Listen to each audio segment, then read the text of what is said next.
Assembly నియోజకవర్గాల కోఆర్డినేటర్లకు, అలాగే జిల్లా అధ్యక్షులకు, అలాగే పార్టీ రీజనల్ ఇన్ఛార్జీలకు, రీజనల్ కోఆర్డినేటర్లకు అందరికీ కూడా మనస్ఫూర్తిగా వెల్కమ్. ఈరోజు మనం అంతా కూడా ఎందుకు ఇక్కడ ఏకమవుతా ఉన్నాము అన్న సంగతి బహుశా అవగతం కూడా అయ్యే ఉంటుందని అనుకుంటా ఉన్నా. ఎందుకంటే స్థానిక సంస్థలకు సంబంధించి జరగబోతా ఉన్నట్టుగా ప్రభుత్వం ప్రకటనలు చేస్తూ ఉన్న నేపథ్యంలో మనం కూడా స్థానిక సంస్థల ఎన్నికలకు సంబంధించి సీరియస్గా తీసుకోవాల్సిన అంశం మీద గట్టిగా చెప్పడం కోసం మళ్ళీ ఒకసారి మనం అంతా కూడా ఇక్కడ సమావేశం అవుతా ఉన్నాం. ఎన్నికలు జరుగుతాయా జరగవా పక్కన పెడదాం. ఎందుకనంటే ఆయన ఎన్నికలు జరపాలనే ఉద్దేశంతో చేసిన పనులు కావు అన్నట్టుగా కొన్నిసార్లు అనిపిస్తాయి. ఒకవైపునేమో 44 లక్షల మంది ఓటర్లు లేరు అని, ఒకవైపున వీళ్ళ ప్రభుత్వం చేసిన ఎస్ఐఆర్ రిపోర్టే చెప్తా ఉంది. మరోవైపున ఆ 44 లక్షల మందిని కలిపి ఓటర్ల లిస్టును తయారు చేస్తున్నారు. సో మరి ఎన్నికలు లేని ఓట్లు ఉన్నట్టుగా చూపించి ఎన్నికలకు పోయే కార్యక్రమం జరుగుతూ ఉంటే హైకోర్టులు ఎలా ఒప్పుకుంటాయి, ఎన్నికల కమిషన్ ఎలా ఒప్పుకుంటుంది అనేది పక్కన పెడదాం. ఎందుకంటే ఒకవైపున ఓట్లు లేవని వీళ్ళే చెప్తున్నారు, మరోవైపున అవే ఓట్లతోనే వీళ్ళు ఎన్నికల ఓటర్ లిస్టు తయారు చేసి ఎన్నికలకు పోయే కార్యక్రమం చేస్తూ ఉన్నారు. అంటే లేని ఓట్లను ఉన్నట్టుగా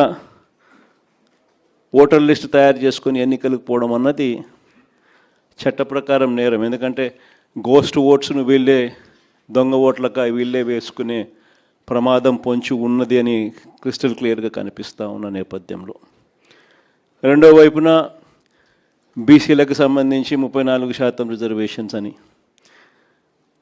ఆంధ్రాలోనే ఇక్కడే మనం చేసినప్పుడే కోర్టు కొట్టేస్తుంది. కోర్టు కొట్టేసినా కూడా అది వేరే విషయం. మనం అంతకన్నా ఎక్కువగానే స్థానిక సంస్థల్లో మనం బీసీలకు ప్రాధాన్యతలు ఇచ్చటం. కానీ ఒకవైపున కోర్టు కొట్టేసిన జడ్జిమెంట్లు ఇక్కడే ఉండగానే మరోవైపున ఈయన అదే జీవో మళ్ళా ఇచ్చి మళ్ళీ ఎన్నికలకు పోతా ఉన్నాడు. అంటే దాని అర్థం ఏంది? ఒక లా ఆల్రెడీ ఒకటి ఉంది, దానికి వయలేషన్, ఆ లాకు వయలేషన్ అని తెలిసి ఈయన వయలేట్ చేస్తూ ఎన్నికలకు షెడ్యూల్ ఇచ్చినాడు. అంటే కోర్టులు ఆటోమేటిక్లీ ఇంటర్వ్యూన్ అవుతాయి, ఆటోమేటిక్లీ కోర్టులు తనను తప్పులు పడతాయి, ఆటోమేటిక్లీ ఎలక్షన్స్ ఇది లేకుండా ఇది సరిదిద్దుకొని చేయాలి అని చెప్పి గట్టిగా చెబుతుంది అని కూడా అయినా ఇచ్చినాడు. కాబట్టి ఈయన ఉద్దేశం అసలు ఎలక్షన్ జరుపుతాడా జరపడా అనేది ఒక క్వశ్చన్ మార్క్ ఏరియాగా ఉంది. అసలు ఎన్నికలు నిజంగా జరపాలని చంద్రబాబు నాయుడు ఉన్నాడా, ఎన్నికలు జరపకూడదని చంద్రబాబు నాయుడు ఉన్నాడా అనేది ఒక నిజంగానే ఒక క్వశ్చన్ మార్క్ ఏరియాగానే ఉంది. సరే, అది పక్కన పెడదాం. ఎన్నికలు జరుగుతాయనే అనుకొని ముందుకు పోదాం. మనం ఎన్నికలు జరుగుతాయనే వాళ్ళు చేస్తూ ఉన్న ప్రకటనల మేరకే మనం కూడా సన్నద్ధంగా ముందుకు పోయే కార్యక్రమం చేయాల్సిన అవసరం ఉన్న పరిస్థితిలో మనం అడుగులు ముందుకు వేస్తూ ఉన్నాం. ఇలాంటి నేపథ్యంలో మన పార్టీ సన్నద్ధత ఒక మంచి ఏం జరిగింది అని అంటే, ఈ దాదాపుగా ఈ 2.5 సంవత్సరం, దాదాపుగా ఈ 30 నెలలు, మార్చి 16న ఎన్నికల కోడ్ 2024 ఎన్నికల కోడ్ వచ్చింది. ఆ రోజు నుంచి ఈ రోజు దాకా చూసుకుంటే దాదాపుగా 30 నెలలు. ఈ 30 నెలల కాలంలో మనం ప్రతిపక్షంలో ఉన్నా కూడా పార్టీని గ్రామస్థాయి దాకా కూడా బలంగా తీసుకొని పోగలిగినాం. మొట్టమొదటిసారిగా ఒక ఆర్గనైజ్ స్ట్రక్చర్లోకి గ్రామ స్థాయి నుంచి డివిజన్ స్థాయి వరకు, మున్సిపాలిటీలో అయితే వార్డులు, గ్రామంలో ఉన్న వార్డు స్థాయి దాకా కూడా పార్టీ బలంగా నిర్మించగలిగినాం. మొట్టమొదటిసారిగా గ్రామంలోనే అనుబంధ విభాగాలు పెట్టడం, గ్రామ కమిటీలు వేయడం, సిమిలర్లీ సేమ్ థింగ్ మున్సిపాలిటీస్లో అయితే వార్డులలో కూడా అదే మాదిరిగా చేసినాం. అంత పటిష్ట స్థాయి నాయకత్వం గ్రామ స్థాయి దాకా తీసుకొని పోయి అక్కడ కూడా కమిటీలు వేసి పార్టీ సన్నద్ధంగా పెట్టాం. ఇది ఒక మంచి కార్యక్రమం. మనం ప్రతిపక్షంలో ఉండగా ఈ 2.5 సంవత్సరాల్లో మనం చేయగలిగినాం దేవుని దయతో. ఇలాంటి నేపథ్యంలో ఎన్నికలు జరుగుతూ ఉన్నాయి. ఒకవైపునేమో చంద్రబాబు నాయుడు గారి ఈ 2.5 సంవత్సరం పరిపాలన కనిపిస్తూ ఉంది. ఈ 2.5 సంవత్సర కాలం పరిపాలనలో మనమంతా కూడా చూస్తూనే ఉన్నాం. ప్రతి ఇంట్లో కూడా ఈరోజు ఒక చర్చ అనేదానికి ఈ 2.5 సంవత్సరం చంద్రబాబు నాయుడు గారి పరిపాలన, ప్రతి ఇంట్లో చర్చ జరగడానికి చంద్రబాబు నాయుడు గారి పరిపాలన ఒక ఊతం ఇచ్చింది. చంద్రబాబు నాయుడు గారి 2.5 సంవత్సరం పరిపాలన ఎలా ఉంది, అంతకుముందు 5 సంవత్సరాల మన పరిపాలన ఎలా ఉంది అన్నది ప్రతి ఇంట్లో కూడా ఇవాళకి కంపారిజన్ చేయడము, చర్చ జరగడము అన్నది ప్రస్ఫుటంగా మనకే కనిపిస్తూ ఉంది. ఆ 5 సంవత్సరాల మన పరిపాలనలో మేనిఫెస్టో అన్నది ఎంత పవిత్రంగా మనం తీసుకున్నాం. మొట్టమొదటిసారిగా రాష్ట్ర చరిత్రలో ఎప్పుడు జరగని విధంగా ఏ రకంగా ఒక మేనిఫెస్టోను ఒక ఖురాన్గా, ఒక బైబిల్గా, ఒక భగవద్గీతగా భావించిన ప్రభుత్వం ఏకంగా 99% ఆ హామీలన్నీ కూడా అమలు చేసి ప్రతి ఇంటికి కూడా ప్రతి 50 ఇళ్లకు ఒక వాలంటీర్ని పెట్టి ప్రతి గ్రామంలోనే ఆ గ్రామంలోనే చదువుకున్న పిల్లలకు అక్కడే చిరునవ్వుతోనే ఉద్యోగం చేస్తూ అక్కడే గ్రామ స్థాయిలోనే కనిపించే విధంగా గ్రామ సచివాలయాలు తీసుకొచ్చి ఏ రకంగా పారదర్శకతకు అద్దం పట్టగలిగామో, ప్రభుత్వ పాలన అన్నది ఇంతకుముందు గతంలో లంచాలు లేకుండా ఇవ్వడం అన్నది సాధ్యం కాదు అన్న పరిస్థితి నుంచి ప్రభుత్వ పథకాలను, ప్రభుత్వ పాలనను ఎలాంటి లంచాలు లేకుండా ప్రజలకు అందించగలుగుతాము అన్న భరోసా కలిగించిన ప్రభుత్వం ఎక్కడైనా ఉంది అని అంటే అది ఒక్క వైఎస్ఆర్సీపీ ప్రభుత్వంలో మాత్రమే జరిగింది అని కూడా గర్వంగా కాలర్ ఎగిరేసుకుని మన దగ్గర నుంచి మొదలెడితే ప్రతి కార్యకర్త కూడా చెప్పుకునేంత గొప్ప పాలన మనం దేవుడి దయతో ఇవ్వగలిగాం. మొట్టమొదటిసారిగా ఎన్నికలలో ఒక మాట చెబితే, ఒక మేనిఫెస్టోలో ఆ పదాలు పెడితే, మేనిఫెస్టోలో పలాని స్కీములు ఇస్తామని చెబితే మొట్టమొదటిసారిగా ఆ మేనిఫెస్టోలో చెప్పిన ఆ స్కీములు డస్ట్బిన్లకు పరిమితం కాకుండా, చెత్తబుట్టలకు పరిమితం కాకుండా ఏకంగా అసెంబ్లీ సమావేశాలు జరిగేటప్పుడే, బడ్జెట్ సమావేశాలు జరిగేటప్పుడే ఒక షెడ్యూల్ ఇచ్చి పలాని నెలలో పలాని స్కీమ్ అమలవుతుందని చెప్పి ఆ షెడ్యూల్ తప్పకుండా ఆ నెలలో బటన్ నొక్కి ఆ స్కీమ్ ప్రతి ఇంటికి కూడా చేర్చిన ఘనత ఎక్కడైనా జరిగింది అని అంటే, అలాంటి పాలన ఎప్పుడైనా జరిగింది అని అంటే అది కూడా ఒక వైఎస్ఆర్సీపీ ప్రభుత్వ హయాంలో మాత్రమే జరిగిందని కూడా గర్వంగా చెప్పగలుగుతాం. నిజంగా ఇవన్నీ కూడా ఇంతకుముందు ఎప్పుడూ కూడా జరగల. కళ్ళ ఎదుటే కనిపిస్తూ ఉన్న సంస్కరణలు ఇవన్నీ కూడా. ఏ గ్రామంలోకి వెళ్ళినా ఆ గ్రామంలో బడులు నాడు నేడుతో రూపురేఖలు మారిన బడులు కనిపించేవి. మొట్టమొదటిసారిగా బడులు ఇంగ్లీష్ మీడియం చదువులతో, టోఫుల్ అనేది 3వ తరగతి నుంచి ఒక పీరియడ్గా అమలుతో, నాడు నేడు పనులు చక్కగా జరిగి, డిజిటైజేషన్ ఆఫ్ క్లాస్ రూమ్స్ 6వ తరగతి పైచిలుకు నుంచి డిజిటలైజేషన్ ఆఫ్ క్లాస్ రూమ్స్ కూడా జరిగి, 8వ తరగతి పిల్లల చేతుల్లో ట్యాబులు కనిపిస్తూ ప్రైవేట్ బడులు గవర్నమెంట్ బడులతో పోటీ పడే పరిస్థితి ఎప్పుడైనా వచ్చింది అని అంటే అది ఒక వైఎస్ఆర్సీపీ ప్రభుత్వ హయాంలో మాత్రమే జరిగింది. ఇవన్నీ కూడా నిజంగా ఒక రిఫార్మ్స్, రాష్ట్రంలో చూడని రిఫార్మ్స్, ఎప్పుడూ కూడా రాష్ట్రంలో జరగని మార్పులు గ్రామ స్థాయిలోనే కనిపిస్తాయి. విలేజ్ క్లినిక్లు ప్రతి 6 నెలలకు ఒకసారి కనిపిస్తుంది.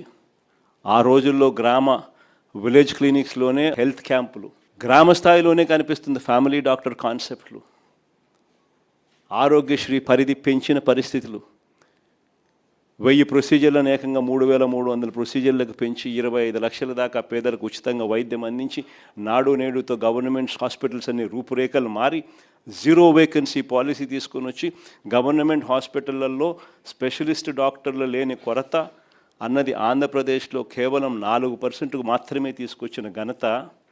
అదే దేశం మొత్తం చూస్తే గవర్నమెంట్ హాస్పిటల్లో స్పెషలిస్ట్ డాక్టర్ల కొరత 60% పైచిలకు ఉంటే ఒక ఆంధ్ర రాష్ట్రంలో కేవలం 4% మాత్రమే తీసుకొచ్చిన ఘనత ఒక వైఎస్ఆర్సీపీ ప్రభుత్వ హయాంలో మాత్రమే జరిగింది.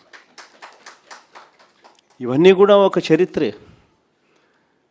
కళ్ళ ఎదుటే ఏ పంటకు గిట్టుబాటు ధర రాక రైతులందరూ రోడ్డెక్కుతా ఉన్న ఈ 2.5 సంవత్సర పరిపాలన ఒకవైపున మనం చూస్తూ ఉండగా 5 సంవత్సరాల మన పరిపాలనలో ఏ రైతు రోడ్డెక్కాల్సిన అవసరం లేకుండానే గ్రామ స్థాయిలోనే ఓ ఆర్బీకే, అందులో ఒక అగ్రికల్చర్ గ్రాడ్యుయేటు, రైతును చెయ్యి పట్టుకుని నడిపించే ఆర్బీకే వ్యవస్థ, ప్రతి ఎకరా ఈ క్రాపు, రైతులకు ఉచిత పంటల బీమా, ఆ ఈ క్రాప్తో ముడిపెట్టి ప్రతి ఆర్బీకే పరిధిలోనూ కూడా ఒక పోస్టర్, ఆ పోస్టర్లో గిట్టుబాటు ధరలు నిర్దేశించి ప్రింట్ కొట్టి పెట్టడం, ఏ పంటకు ఏ గ్రామంలో ఆ గిట్టుబాటు ధర రాకపోయినా కూడా వెంటనే ఆర్బీకే పరిధిలో ఉన్న ఆ ఆర్బీకే అసిస్టెంట్ సీఎం యాప్ అని continuous monitoring of agricultural price and procurement అని యాక్టివేట్ చేయడం, జాయింట్ కలెక్టర్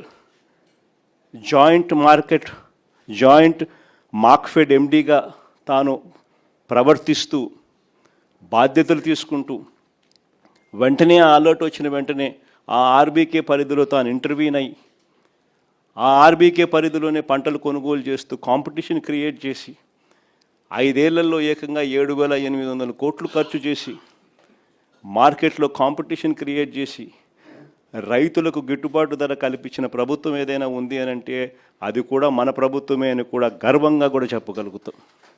ఇవన్నీ కూడా రూపురేఖలు మార్చే సంస్కరణలు, కళ్ళ ఎదుటే ప్రతి గ్రామంలోనూ కనిపిస్తూ ఉన్న సంస్కరణలు. సుపరిపాలన అయితేనేమి, మహిళా సాధికారత అయితేనేమి, స్కూల్స్ అయితేనేమి, విద్య అయితేనేమి, వైద్యం అయితేనేమి, ఇవన్నీ కూడా ఎప్పుడు జరగని విషయాలు. కళ్ళెదుటే రాష్ట్రంలో 17 కొత్త మెడికల్ కాలేజీలు, కళ్ళెదుటే రాష్ట్రంలో కొత్తగా 4 పోర్ట్లు, కళ్ళెదుటే రాష్ట్రంలో కొత్తగా 10 ఫిషింగ్ హార్బర్లు, కళ్ళెదుటే కొత్తగా కర్నూలులో కొత్త ఎయిర్పోర్టు, కడపలో కొత్త ఎయిర్పోర్టు, విశాఖపట్నంలో ఇంకొక కొత్త ఎయిర్పోర్టు కళ్ళెదుటే కనిపిస్తూ ఉన్నాయి. ఇవన్నీ కూడా శ్రీకాకుళం లాంటి మారుమూల జిల్లాలలో మొట్టమొదటిసారిగా డయాలసిస్కు వైద్యం చేసిన ప్రభుత్వం ఏదైనా ఉందని అంటే ఒక వైఎస్ఆర్సీపీ ప్రభుత్వ హయామే.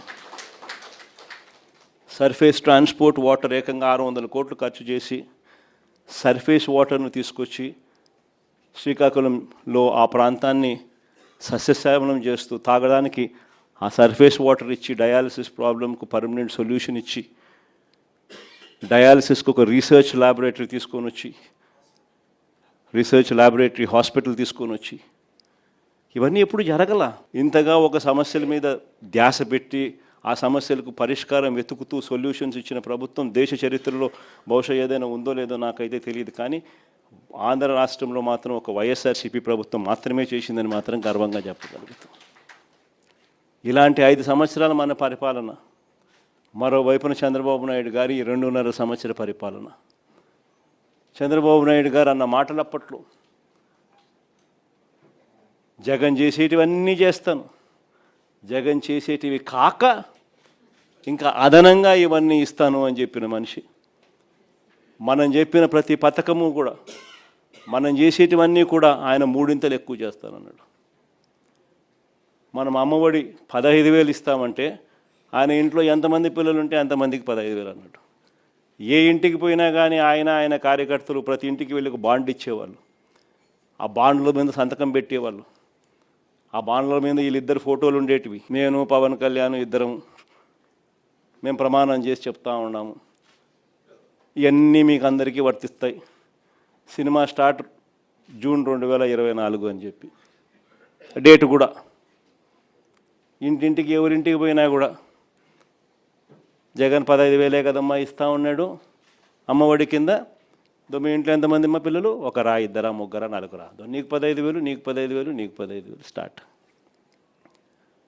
ఆ నుంచి స్టార్ట్ అయితే మనం చేసేది ఇంత, ఆయన చెప్పింది 3. మనం ఏం చెప్తా ఉంటుంది?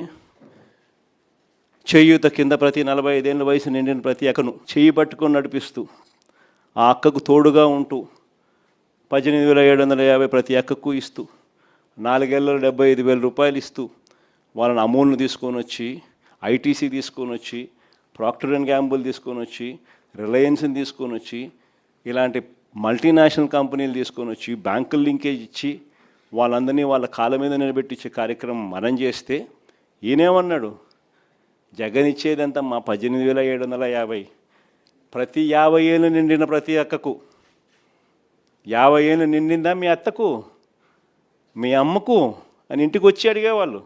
50 ఏళ్ళు నిండిన అత్తలున్నారా, 50 ఏళ్ళు నిండిన అమ్మలున్నారా, అయితే వాళ్ళకు 48,000, నెల నెల 4,000 పెన్షన్.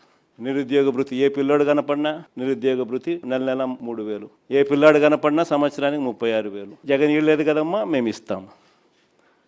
ఏ పథకం అన్నా తీసుకోండి, 50 ఏళ్ళకి పెన్షన్ కానివ్వండి, నిరుద్యోగ భృతి కానివ్వండి, లేదా ప్రతి మహిళకు 18 ఏళ్ళు నిండిన ప్రతి మహిళకు జగన్ ఇవ్వండి మేము ఇస్తూ ఉన్నామమ్మా, 18 ఏళ్ళు నిండిన ప్రతి మహిళకు నెల నెల 1,500, సంవత్సరానికి 18,000. ఇలా ఎన్ని బాండ్ల రూపకంలో పెట్టి ఆడబిడ్డ నిధి అని అంటూ, నిరుద్యోగ భృతి అంటూ, 50 ఏళ్ళకే పెన్షన్ అంటూ రకరకాల పద్ధతుల్లో రకరకాల విధంగా మనం ఇచ్చే వాటికన్నా 3 ఎక్కువ ప్రామిస్ చేయడం, ప్రతి ఇంటికి బాండ్లు వేయడం, ప్రతి ఇంటికి వెళ్ళి ఆ బాండ్లు సంతకాలు పెట్టిన బాండ్లు అందరికీ ప్రతి ఇంటికి ఇచ్చి మభ్యపెట్టడం, మోసం చేయడం,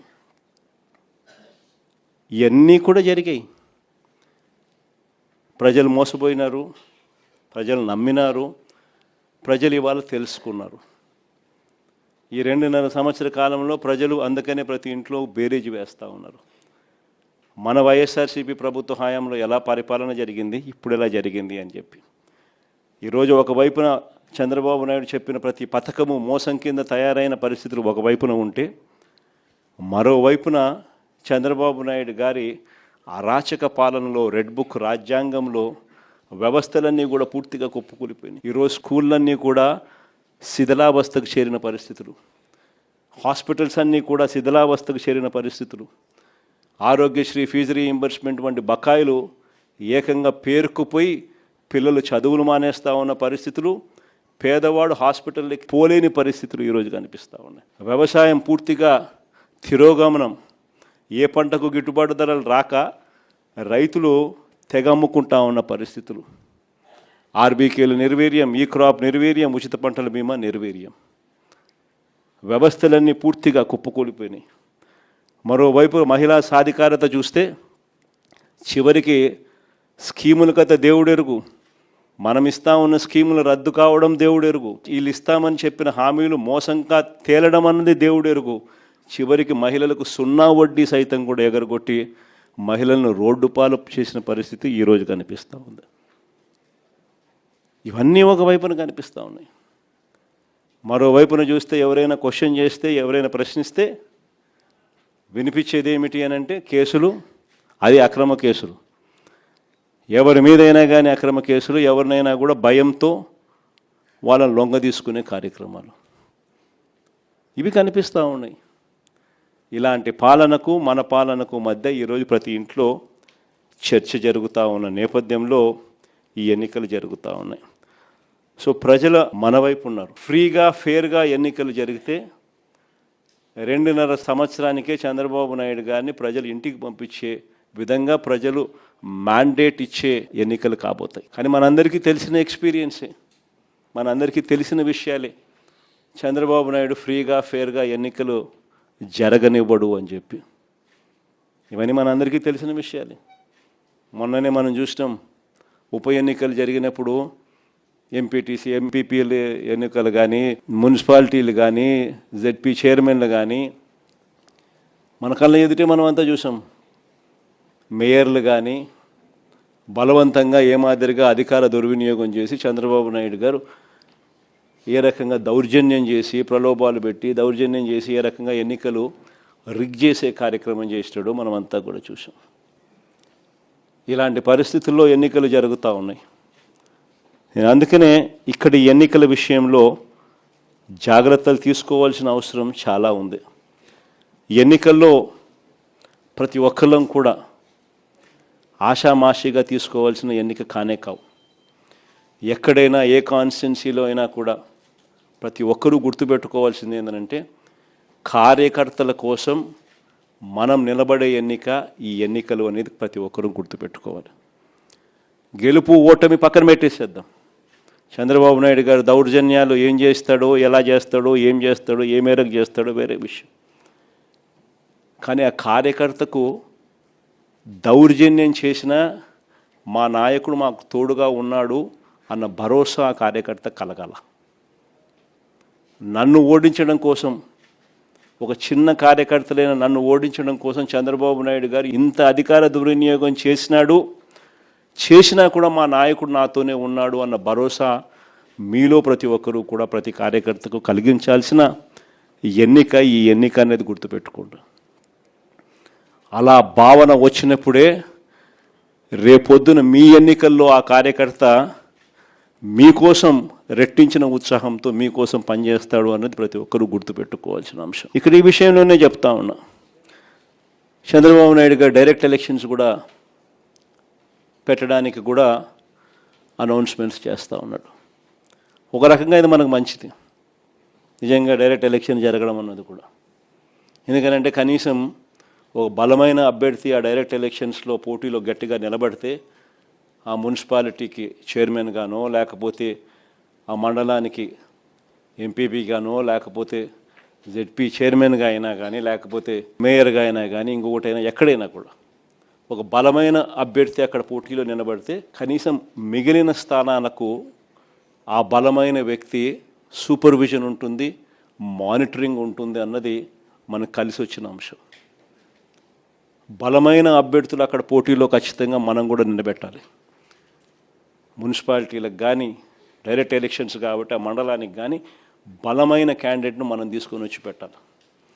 ఆ బలమైన క్యాండిడేట్ మిగిలిన వాళ్ళందరికీ ఆ మండలం పరిధిలో అయితే మిగిలిన ఎంపీటీసీలకు అయితేనేమి, లేదా మున్సిపాలిటీ పరిధిలో అయితే మిగిలిన కార్పొరేటర్లకు అయితేనేమి, వీళ్ళందరికీ కూడా ఆ మనిషి బలాన్ని ఇవ్వాలి. ఆ మనిషి సూపర్విజన్ చేయాలి.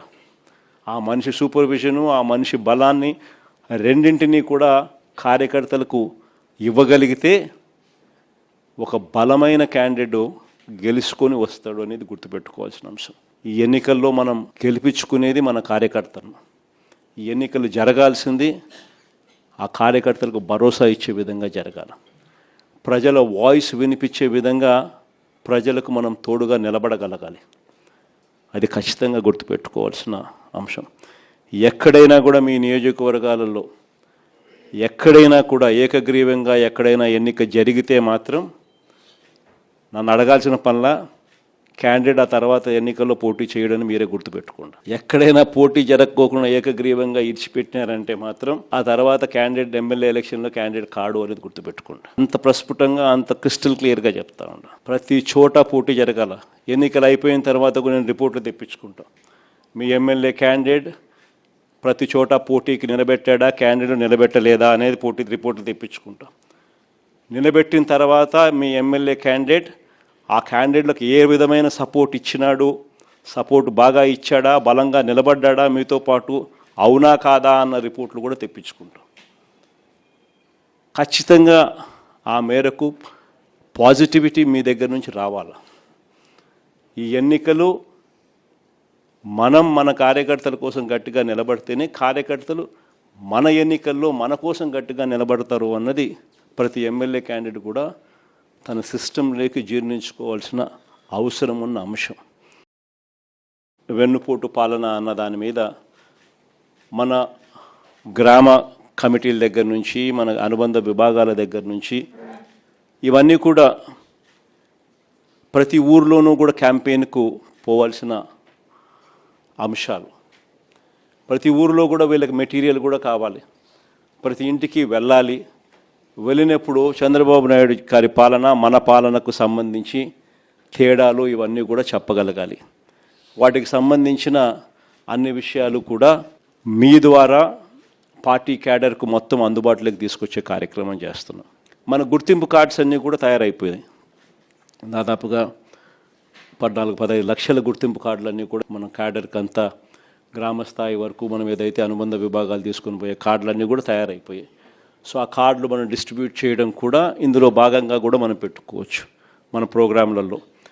జిల్లా స్థాయి, నియోజకవర్గ స్థాయి, మండల స్థాయి 3 స్థాయిలలో మనం మీటింగ్లు ఆర్గనైజ్ చేసి ఆ 3 స్థాయిలలో మనం కార్డ్స్ డిస్ట్రిబ్యూషన్ మన కార్యకర్తలకు ఇవ్వడమే కాకుండా ఈ కంటెంట్ కూడా జిల్లా స్థాయి, నియోజకవర్గ స్థాయి, ఆయా మండల స్థాయి, ఆయా మీటింగ్లలో ఒకవైపున కార్డులు మన క్యాడర్కు డిస్ట్రిబ్యూట్ చేయడం, రెండోది మెటీరియల్ కూడా ఆ క్యాడర్కు మనం డిస్ట్రిబ్యూట్ చేయడం, ఇవన్నీ కూడా కంప్లీట్ చేసుకోవచ్చు.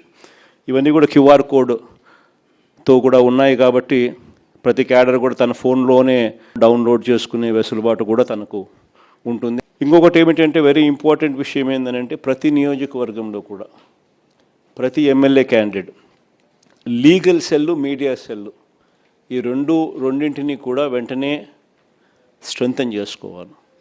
ఎందుకంటే ఇంక రాబోయే రోజుల్లో వీటికి ఎక్కువ పని ఉంటుంది. రాబోయే రోజుల్లో పోటీ జరగనివ్వకూడదు అని చంద్రబాబు నాయుడు ఆరాటపడతాడు. సో మన క్యాడర్ మీద, మన వాళ్ళ మీద, మన మనుషుల మీద ఎక్కువగా దౌర్జన్య కాండలు చేస్తాడు. వాటి విషయంగా మన క్యాడర్ను మనం ప్రొటెక్ట్ చేసుకోవాలి, మన కార్యకర్తలను మనం ప్రొటెక్ట్ చేసుకోవాలి.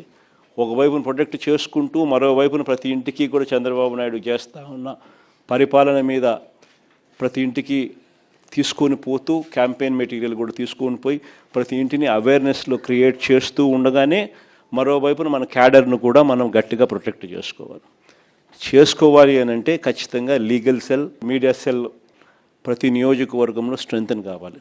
జగన్ 2.0 సూపర్ యాప్ కూడా ఎలాగూ ఉంది. మనకు సంబంధించిన వైఎస్ఆర్సీపీ టాక్స్ కూడా ఎలాగూ అందుబాటులో ఉన్నాయి. సో వీటి ద్వారా మనం ప్రజలకు మెసేజ్ పంపించాల్సినవి, మనం మెసేజ్ పంపించాల్సినవి కూడా సోషల్ మీడియా ఆధ్వర్యంలో మనం పంపించాల్సిన కార్యక్రమాలు మనం చేయాలి. మీ నియోజకవర్గాలలో సోషల్ మీడియాకు సంబంధించి అత్యంత ప్రాధాన్యత మీరు ఇవ్వాల్సిన అవసరం కూడా ఉంది. యూట్యూబ్ ప్లాట్ఫామ్స్ అయితేనేమి, ఇన్స్టాగ్రామ్ ప్లాట్ఫామ్స్ అయితేనేమి, ట్విట్టర్ ప్లాట్ఫామ్స్ అయితేనేమి, ఈ ప్లాట్ఫామ్స్ మీదకి మన క్యాడర్ను మొత్తం తీసుకొని ఆ ప్లాట్ఫామ్స్ మీదకి తీసుకొని పోవాలి. వాళ్ళందరికీ కూడా ఆ ప్లాట్ఫామ్స్లో ఎలా అకౌంట్స్ ఓపెన్ చేయాలి, ఎలా యాక్టివేట్ చేయాలి, ఎలా నడిపించాలి అనేది కూడా మీరే శిక్షణ ఇవ్వాలి. వాటికి సంబంధించిన కూడా కార్యక్రమాలు కూడా జరగాలి. ఎందుకంటే మనం నెగిటివ్ మీడియాతో యుద్ధం చేస్తూ ఉన్నాం. ఒక ఈనాడు, ఆంధ్రజ్యోతి, TV5 ఇలాంటి దిగజారిపోయి ఉన్న వ్యవస్థలతో యుద్ధం చేస్తూ ఉన్నాం. మన క్యాడర్కు ఇటువైపున నాణ్యానికి ఇటువైపున ఏం జరుగుతూ ఉంది అనే స్టోరీ తెలియాలి అని అంటే ఇటువంటి ప్లాట్ఫామ్స్ నుంచి మనకు న్యూస్ కంటెంట్ మన వాళ్ళకి అందరికీ కూడా అందాలి. సో అవన్నీ కూడా జాగ్రత్తలు తీసుకోవాలి. మరోవైపున నియోజకవర్గంలోని సోషల్ మీడియా ఇన్ఫ్లుయెన్సర్స్ అందరితో కూడా మీరు మాట్లాడాలి. అందరినీ మీరు పోయి కలవాలి. కలిసి వాళ్ళందరినీ కూడా రిక్వెస్ట్ చేయాలి. మీ అందరితో పాటు మీకు సపోర్ట్గా వాళ్ళు నిలబడేందుకు వాళ్ళందరూ కూడా ముందుకు రావాలని అడగాలి, రిక్వెస్ట్ చేయాలి. నియోజకవర్గ స్థాయిలో ఉన్న మంచి లాయర్లను మనం ఖచ్చితంగా ఒక ప్లాట్ఫామ్ మీదకి తీసుకొని వచ్చి మన కార్యకర్తలకు అందుబాటులో ఉండే విధంగా వాళ్ళందరినీ నిలబెట్టాలి. వాళ్ళందరూ ఆటోమేటిక్లీ జిల్లాలో ఉన్న మన లీగల్ సెల్తోనూ, రాష్ట్ర స్థాయిలో ఉన్న మన లీగల్ సెల్తోనూ అనుసంధానం కావాలి.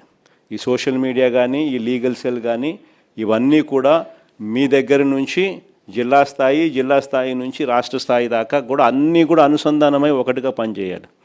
ఎందుకంటే హైకోర్టులలో ఇక్కడ ఉంటాయి, హైకోర్టులలో వేయాల్సినవి హైకోర్టులలో వేయాలి. సిమిలర్లీ సోషల్ మీడియాకి సంబంధించినవి కూడా అంతే. వాళ్ళకి ఎవరైనా పోలీసులు హెరాస్ చేస్తే వాళ్ళని కాపాడాల్సిన బాధ్యతను మళ్ళీ ఇక్కడి నుంచి తీసుకోవాలి.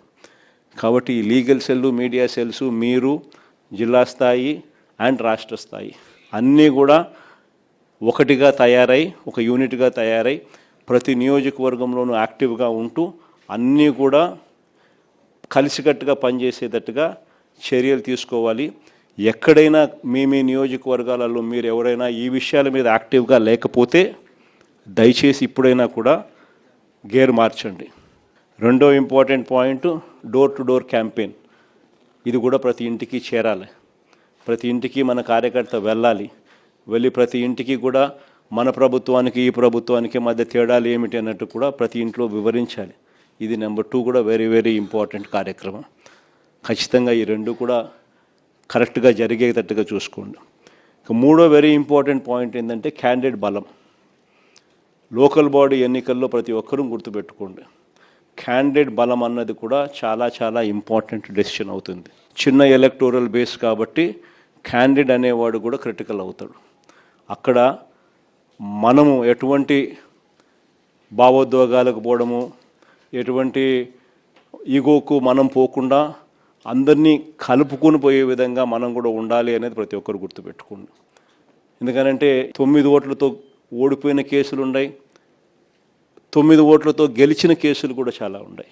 గెలుపు ఓటమిల మధ్య తేడా అన్నది ఎంత ఇంపార్టెంట్ అన్నది ప్రతి ఒక్కరు గుర్తుపెట్టుకోవాలి. అల్టిమేట్గా జో జీతా ఓ సికిందర్. గెలిచినోడు ఎన్నోట్లతోన్నా గెలిచి అది వేరే విషయం, గెలిచినోడు సికిందర్. అదే మాదిరిగా గుర్తుపెట్టుకోండి. ఈ గోలకు మనం పోయినాము అని అంటే మనం నష్టపోతాం. ఫస్ట్ మీరు గెలవాలి. గెలవడం కోసం ఈ ఈగోను పక్కన పెట్టండి. ప్రతి కార్యకర్త కూడా ఎక్కడెక్కడ మనం గట్టిగా ఆ గ్రామంలో కన్సాలిడేట్ చేసుకోవాలని ఇది ఒక అవకాశం కింద తీసుకోండి. ఆ గ్రామాలన్నీ కన్సాలిడేట్ చేయండి. ఆ గ్రామంలో ఆ కార్యకర్త చుట్టూ ఒక కన్సెన్సస్ క్రియేట్ చేయండి. ఇది కూడా ఒక ఆపర్చునిటీ కింద ఉపయోగపెట్టుకోమని చెప్తా ఉన్నా. ఈ నెక్స్ట్ 60 రోజులు, నెక్స్ట్ 70 రోజులు ఏదన్నా కానీ నియోజకవర్గాలలో పూర్తిగా అందుబాటులో ఉంటూ పూర్తిగా దీని మీద ఫోకస్ పెట్టమని చెప్పి ప్రతి ఒక్కరితో కూడా రిక్వెస్ట్ చేస్తా ఉన్నా. ఎందుకనంటే ఆ కైండ్ ఆఫ్ అటెన్షన్, ఆ కైండ్ ఆఫ్ ఫోకస్ మీరు పెట్టినారు అని అంటే ఆటోమేటిక్లీ రిజల్ట్స్ వస్తాయి. పోలీసులకు ఇటువంటి వాళ్ళందరికీ కూడా గట్టిగా మెసేజ్ చెప్పండి. కన్ను మూసుకుని కన్ను తెలిసేసరికి 2 ఏళ్ళు కూడా పూర్తయిపోతాయి. ఎవడైనా కూడా ఏ పోలీస్ అధికారైనా కూడా పదవి దుర్వినియోగం చేస్తే మాత్రం ఖచ్చితంగా గుర్తుపెట్టుకుంటాం. డిజిటల్ బుక్లోకి వాళ్ళ పేర్లు ఎక్కిచ్చేసేయండి. ఆ తర్వాత మన ప్రభుత్వం వచ్చిన తర్వాత అన్యాయం చేసిన అధికారి ఎక్కడ ఉన్నా కూడా ఖచ్చితంగా శిక్ష పడేట్టుగా చేస్తామని మాత్రం ఖచ్చితంగా చెప్తా ఉన్నా. ఈ మెసేజ్ ప్రతి అన్యాయం చేసే పోలీసు వాళ్ళకు కూడా ఖచ్చితంగా పంపించద్దు. ప్రతి పోలీసు వాళ్ళకు కూడా రిక్వెస్ట్ చేయండి, అన్యాయం చేయొద్దండి, న్యాయంగా ధర్మంగా జరిగించండి. అలా కాదు మేము అన్యాయమే చేస్తాము అని అంటే మాత్రం ఇప్పుడు మీ టైం అని అనుకుంటున్నారు, వచ్చేది మా టైము. మీ 5 ఏళ్ళు అయిపోతూ ఉంది, చివరి 2 ఏళ్ళకి వచ్చేసినారు. ఆ తర్వాత కనపడేది మా 5 ఏళ్ళు కనపడతా ఉంది. అది గుర్తుపెట్టుకున్నాను మాత్రం ఖచ్చితంగా ప్రతి ఒక్కరికి చెప్పే కార్యక్రమం చెప్పండి. వాళ్ళల్లో కూడా న్యూట్రాలిటీ తీసుకొచ్చేదానికి గట్టి ప్రయత్నం చేయండి. ఆ తర్వాత కూడా వాళ్ళ న్యూట్రాలిటీ లేక రాకపోతే ఇంకా వాళ్ళ కర్మ, డిజిటల్ డైరీ లేక వాళ్ళ పేర్లు ఎక్కిచ్చేసేయండి. ఆ తర్వాత వాళ్ళకు పడే శిక్ష వాళ్ళకు పడుతుంది. ఈ ఎలక్షన్ మిమ్మల్ని బలపడేదానికి ఉపయోగపెట్టుకోవాలి. ఈ ఎలక్షన్ స్టార్టింగ్ పాయింట్. ఈ ఎలక్షన్తో మీరు క్యాడర్లోనూ ఇంకొక చోట మీరు అన్ని ఈగోస్ పక్కన పెట్టి ఒక తాటి మీదకి అందరినీ తీసుకొని వచ్చి వాళ్ళందరినీ మీరు పని చేయించుకునే విధంగా మీరు తయారు చేసుకునే ఎన్నిక అనేది గుర్తుపెట్టుకోండి. మీరు గెలవాలి అని అంటే 5 ఏళ్ళు కావాలి, పిడికిడి బిగించాలి. అన్ని ఏళ్ళు కలిస్తేనే మీరు గెలవగలుగుతారు. సో ఈ ఎలక్షన్ అనేది మిమ్మల్ని మీరు కలుపుకునే విధంగా రావాలి. ఈ ఎలక్షన్స్ పెద్ద మనిషిగా మీరు వ్యవహరించాలి. ఆ సానుకూలత మీకు రావాలి. అసెంబ్లీ నియోజకవర్గాల కోఆర్డినేటర్లకు, అలాగే జిల్లా అధ్యక్షులకు, అలాగే పార్టీ రీజనల్ ఇన్ఛార్జీలకు, రీజనల్ కోఆర్డినేటర్లకు అందరికీ కూడా మనస్ఫూర్తిగా వెల్కమ్. ఈరోజు మనం అంతా కూడా ఎందుకు ఇక్కడ ఏకమవుతా ఉన్నాము అన్న సంగతి బహుశా అవగతం కూడా అయ్యే ఉంటుందని అనుకుంటా ఉన్నా. ఎందుకంటే స్థానిక సంస్థలకు సంబంధించి జరగబోతా ఉన్నట్టుగా ప్రభుత్వం ప్రకటనలు చేస్తూ ఉన్న నేపథ్యంలో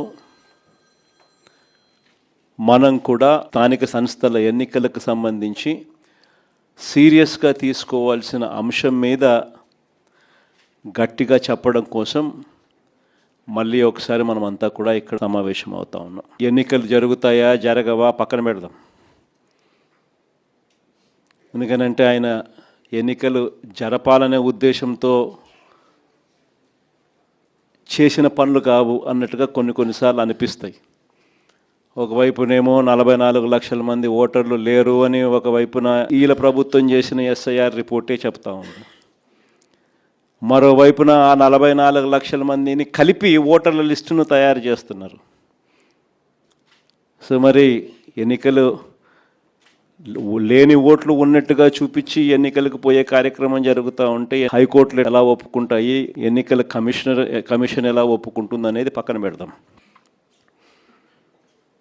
ఎందుకంటే ఒకవైపున ఓట్లు లేవని వీళ్ళే చెప్తున్నారు, మరోవైపున అవే ఓట్లతోనే వీళ్ళు ఎన్నికల ఓటర్ లిస్టు తయారు చేసి ఎన్నికలకు పోయే కార్యక్రమం చేస్తూ ఉన్నారు. అంటే లేని ఓట్లను ఉన్నట్టుగా ఓటర్ లిస్టు తయారు చేసుకొని ఎన్నికలకు పోవడం అన్నది చట్ట ప్రకారం నేరం. ఎందుకంటే గోస్ట్ ఓట్స్ను వీళ్ళే దొంగ ఓట్లక వీళ్ళే వేసుకునే ప్రమాదం పొంచి ఉన్నది అని క్రిస్టల్ క్లియర్గా కనిపిస్తూ ఉన్న నేపథ్యంలో, రెండో వైపున బీసీలకు సంబంధించి 34% రిజర్వేషన్స్ అని ఆంధ్రాలోనే ఇక్కడే మనం చేసినప్పుడే కోర్టు కొట్టేసింది. కోర్టు కొట్టేసినా కూడా అది వేరే విషయం. మనం అంతకన్నా ఎక్కువగానే స్థానిక సంస్థల్లో మనం బీసీలకు ప్రాధాన్యతలు ఇచ్చటం. కానీ ఒకవైపున కోర్టు కొట్టేసిన జడ్జిమెంట్లు ఇక్కడే ఉండగానే మరోవైపున ఈయన అదే జీవో మళ్ళా ఇచ్చి మళ్ళీ ఎన్నికలకు పోతా ఉన్నాడు. అంటే దాని అర్థం ఏంది? ఒక లా ఆల్రెడీ ఒకటి ఉంది, దానికి వయలేషన్, ఆ లాకు వయలేషన్ అని తెలిసి ఈయన వయలేట్ చేస్తూ ఎన్నికలకు షెడ్యూల్ ఇచ్చినాడు. అంటే కోర్టులు ఆటోమేటిక్లీ ఇంటర్వ్యూన్ అవుతాయి, ఆటోమేటిక్లీ కోర్టులు తనను తప్పులు పడతాయి, ఆటోమేటిక్లీ ఎలక్షన్స్ ఇది లేకుండా ఇది సరిదిద్దుకొని చేయాలి అని చెప్పి గట్టిగా చెబుతుంది అని కూడా అయినా ఇచ్చినాడు. కాబట్టి ఈయన ఉద్దేశం అసలు ఎలక్షన్ జరుపుతాడా జరపడా అనేది ఒక క్వశ్చన్ మార్క్ ఏరియాగా ఉంది. అసలు ఎన్నికలు నిజంగా జరపాలని చంద్రబాబు నాయుడు ఉన్నాడా, ఎన్నికలు జరపకూడదని చంద్రబాబు నాయుడు ఉన్నాడా అనేది ఒక నిజంగానే ఒక క్వశ్చన్ మార్క్ ఏరియాగానే ఉంది. సరే, అది పక్కన పెడదాం. ఎన్నికలు జరుగుతాయనే అనుకొని ముందుకు పోదాం. మనం ఎన్నికలు జరుగుతాయనే వాళ్ళు చేస్తూ ఉన్న ప్రకటనల మేరకే మనం కూడా సన్నద్ధంగా ముందుకు పోయే కార్యక్రమం చేయాల్సిన అవసరం ఉన్న పరిస్థితిలో మనం అడుగులు ముందుకు వేస్తూ ఉన్నాం. ఇలాంటి నేపథ్యంలో మన పార్టీ సన్నద్ధత ఒక మంచి ఏం జరిగింది అని అంటే, ఈ దాదాపుగా ఈ 2.5 సంవత్సరం, దాదాపుగా ఈ 30 నెలలు, మార్చి 16న ఎన్నికల కోడ్ 2024 ఎన్నికల కోడ్ వచ్చింది. ఆ రోజు నుంచి ఈ రోజు దాకా చూసుకుంటే దాదాపుగా 30 నెలలు.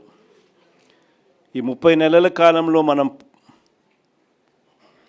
ప్రతిపక్షంలో ఉన్నా కూడా పార్టీని గ్రామస్థాయి దాకా కూడా బలంగా తీసుకొని పోగలిగినాం.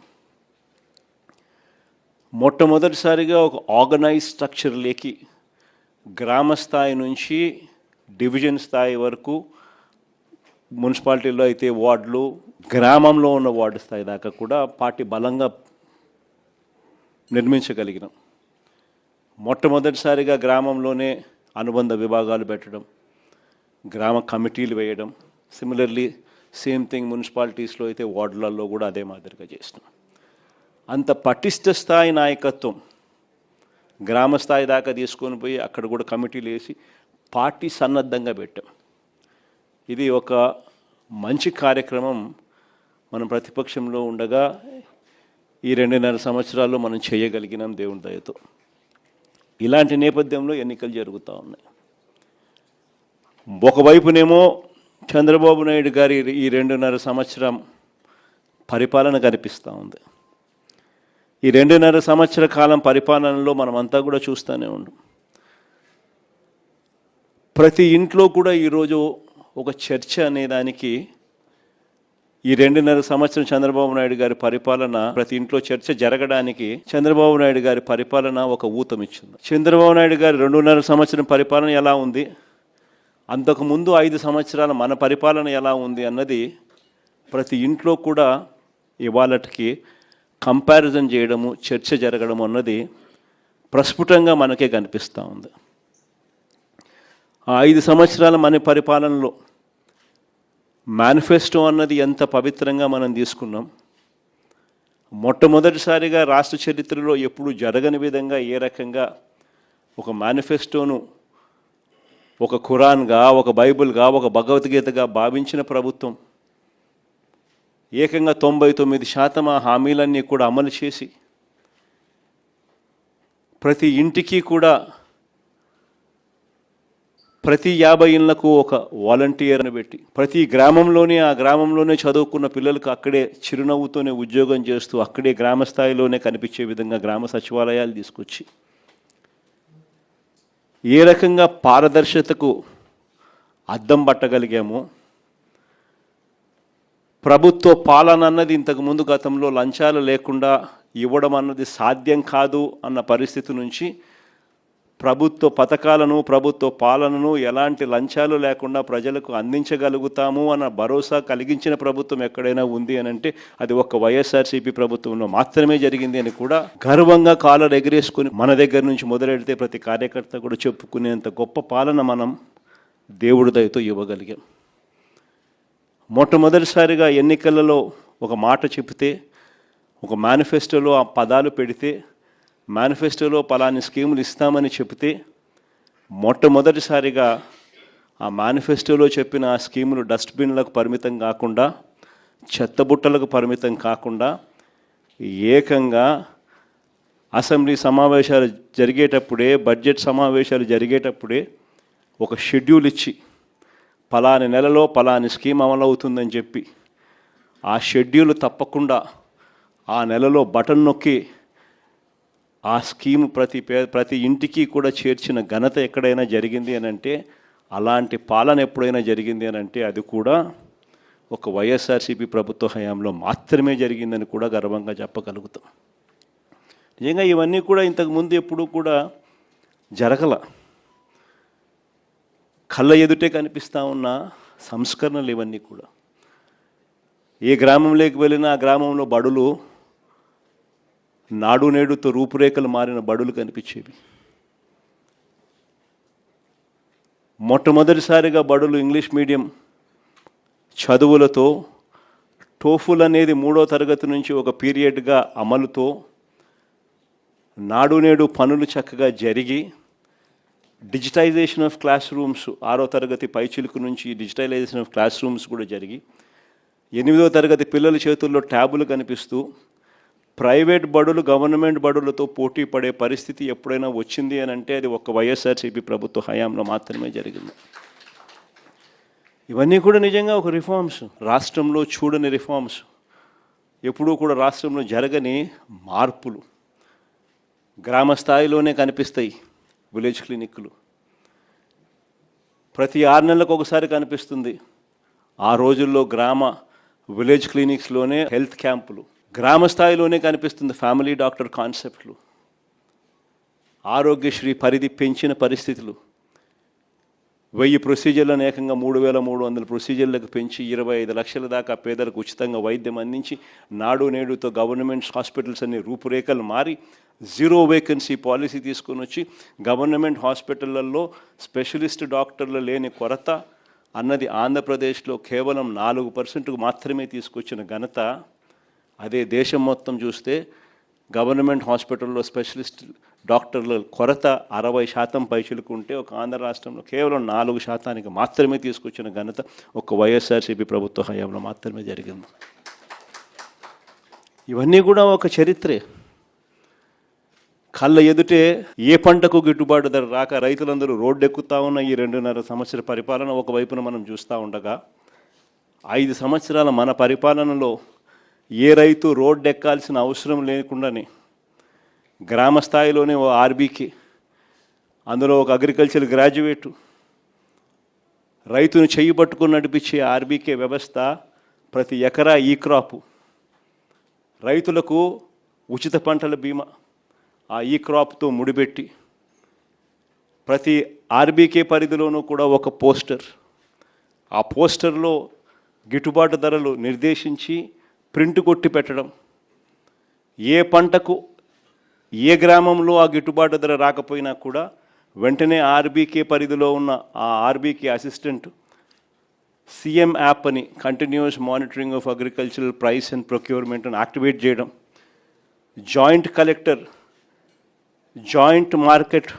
జాయింట్ మార్క్ఫెడ్ ఎండీగా తాను ప్రవర్తిస్తూ బాధ్యతలు తీసుకుంటూ వెంటనే ఆ అలర్ట్ వచ్చిన వెంటనే ఆ ఆర్బీకే పరిధిలో తాను ఇంటర్వ్యూన్ అయ్యి ఆ ఆర్బీకే పరిధిలోనే పంటలు కొనుగోలు చేస్తూ కాంపిటీషన్ క్రియేట్ చేసి 5 ఏళ్లలో ఏకంగా 7,800 కోట్లు ఖర్చు చేసి మార్కెట్లో కాంపిటీషన్ క్రియేట్ చేసి రైతులకు గిట్టుబాటు ధర కల్పించిన ప్రభుత్వం ఏదైనా ఉంది అని అంటే అది కూడా మన ప్రభుత్వమే అని కూడా గర్వంగా కూడా చెప్పగలుగుతాం.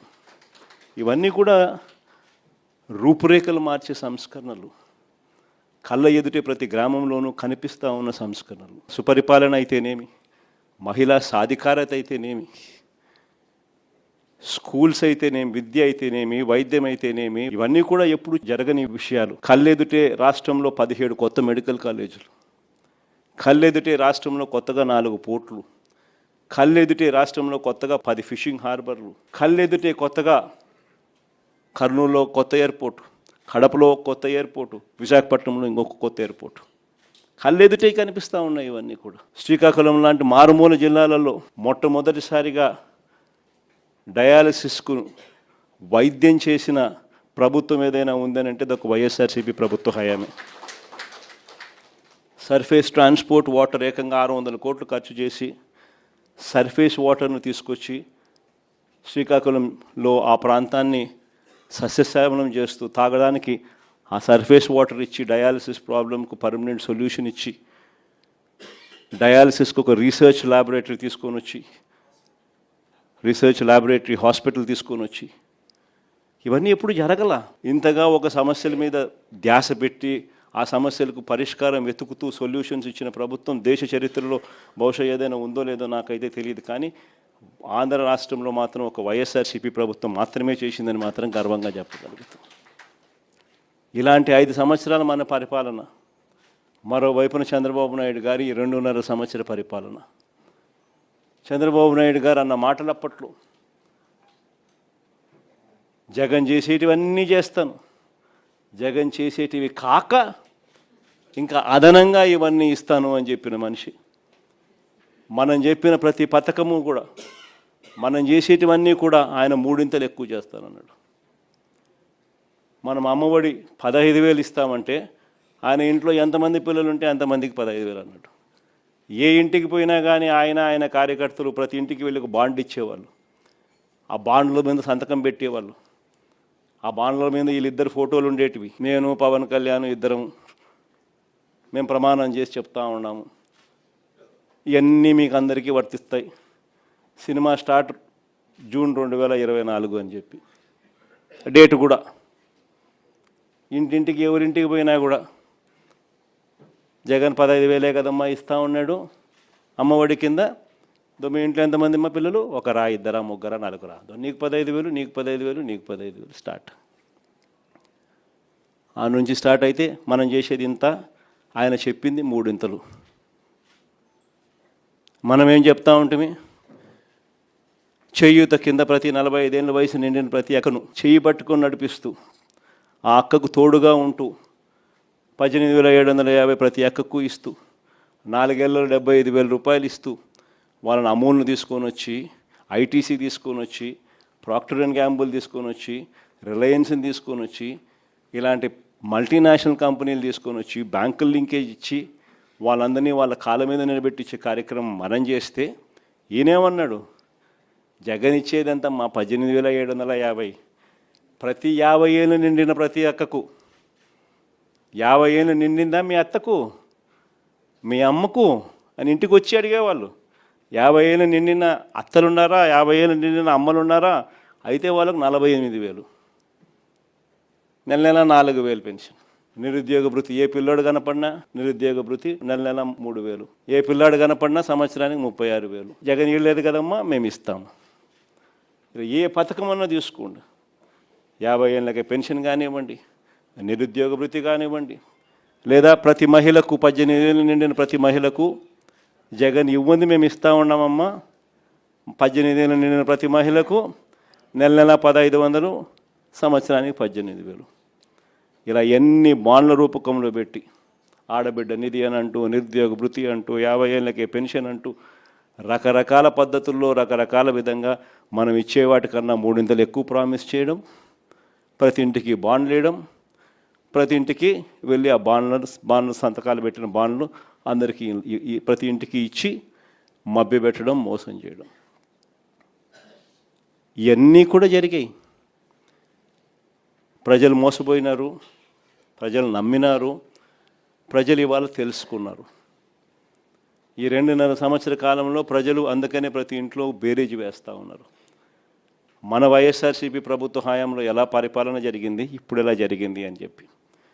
ఈరోజు ఒకవైపున చంద్రబాబు నాయుడు చెప్పిన ప్రతి పథకము మోసం కింద తయారైన పరిస్థితులు ఒకవైపున ఉంటే, మరోవైపున చంద్రబాబు నాయుడు గారి అరాచక పాలనలో, రెడ్ బుక్ రాజ్యాంగంలో వ్యవస్థలన్నీ కూడా పూర్తిగా కుప్పకూలిపోయినాయి. ఈరోజు స్కూళ్ళన్నీ కూడా శిథిలావస్థకు చేరిన పరిస్థితులు, హాస్పిటల్స్ అన్నీ కూడా శిథిలావస్థకు చేరిన పరిస్థితులు, ఆరోగ్యశ్రీ, ఫీజు రీయింబర్స్మెంట్ వంటి బకాయిలు ఏకంగా పేరుకుపోయి పిల్లలు చదువులు మానేస్తూ ఉన్న పరిస్థితులు, పేదవాడు హాస్పిటల్కి పోలేని పరిస్థితులు ఈరోజు కనిపిస్తూ ఉన్నాయి. వ్యవసాయం పూర్తిగా తిరోగమనం, ఏ పంటకు గిట్టుబాటు ధరలు రాక రైతులు తెగమ్ముకుంటా ఉన్న పరిస్థితులు, ఆర్బీకేలు నిర్వీర్యం, ఈ క్రాప్ నిర్వీర్యం, ఉచిత పంటల బీమా నిర్వీర్యం, వ్యవస్థలన్నీ పూర్తిగా కుప్పకూలిపోయినాయి. మరోవైపు మహిళా సాధికారత చూస్తే చివరికి స్కీముల కథ దేవుడెరుగు, మనం ఇస్తా ఉన్న స్కీములు రద్దు కావడం దేవుడెరుగు, వీళ్ళు ఇస్తామని చెప్పిన హామీలు మోసంగా తేలడం అన్నది దేవుడెరుగు, చివరికి మహిళలకు 0 వడ్డీ సైతం కూడా ఎగరగొట్టి మహిళలను రోడ్డు పాలు చేసిన పరిస్థితి ఈరోజు కనిపిస్తూ ఉంది. ఇవన్నీ ఒకవైపున కనిపిస్తూ ఉన్నాయి. మరోవైపున చూస్తే ఎవరైనా క్వశ్చన్ చేస్తే, ఎవరైనా ప్రశ్నిస్తే వినిపించేది ఏమిటి అని అంటే కేసులు, అది అక్రమ కేసులు. ఎవరి మీదైనా కానీ అక్రమ కేసులు, ఎవరినైనా కూడా భయంతో వాళ్ళని లొంగ తీసుకునే కార్యక్రమాలు ఇవి కనిపిస్తూ ఉన్నాయి. ఇలాంటి పాలనకు మన పాలనకు మధ్య ఈరోజు ప్రతి ఇంట్లో చర్చ జరుగుతూ ఉన్న నేపథ్యంలో ఈ ఎన్నికలు జరుగుతూ ఉన్నాయి. సో ప్రజల మన వైపు ఉన్నారు. ఫ్రీగా, ఫేర్గా ఎన్నికలు జరిగితే 2.5 సంవత్సరానికే చంద్రబాబు నాయుడు గారిని ప్రజలు ఇంటికి పంపించే విధంగా ప్రజలు మ్యాండేట్ ఇచ్చే ఎన్నికలు కాబోతాయి. కానీ మనందరికీ తెలిసిన ఎక్స్పీరియన్సే, మనందరికీ తెలిసిన విషయాలే. చంద్రబాబు నాయుడు ఫ్రీగా, ఫేర్గా ఎన్నికలు జరగనివ్వడు అని చెప్పి, ఇవన్నీ మనందరికీ తెలిసిన విషయాలే. మొన్ననే మనం చూసినాం, ఉప ఎన్నికలు జరిగినప్పుడు ఎంపీటీసీ, ఎంపీపీల ఎన్నికలు కానీ, మున్సిపాలిటీలు కానీ, జెడ్పీ చైర్మన్లు కానీ మన కళ్ళ ఎదుటే మనం అంతా చూసాం. మేయర్లు కానీ బలవంతంగా ఏ మాదిరిగా అధికార దుర్వినియోగం చేసి చంద్రబాబు నాయుడు గారు ఏ రకంగా దౌర్జన్యం చేసి, ప్రలోభాలు పెట్టి దౌర్జన్యం చేసి ఏ రకంగా ఎన్నికలు రిగ్ చేసే కార్యక్రమం చేసినాడో మనం అంతా కూడా చూసాం. ఇలాంటి పరిస్థితుల్లో ఎన్నికలు జరుగుతూ ఉన్నాయి. నేను అందుకనే ఇక్కడ ఎన్నికల విషయంలో జాగ్రత్తలు తీసుకోవాల్సిన అవసరం చాలా ఉంది. ఎన్నికల్లో ప్రతి ఒక్కళ్ళం కూడా ఆషామాషిగా తీసుకోవాల్సిన ఎన్నిక కానే కావు. ఎక్కడైనా ఏ కాన్స్టిట్యున్సీలో అయినా కూడా ప్రతి ఒక్కరూ గుర్తుపెట్టుకోవాల్సింది ఏంటంటే, కార్యకర్తల కోసం మనం నిలబడే ఎన్నిక ఈ ఎన్నికలు అనేది ప్రతి ఒక్కరూ గుర్తుపెట్టుకోవాలి.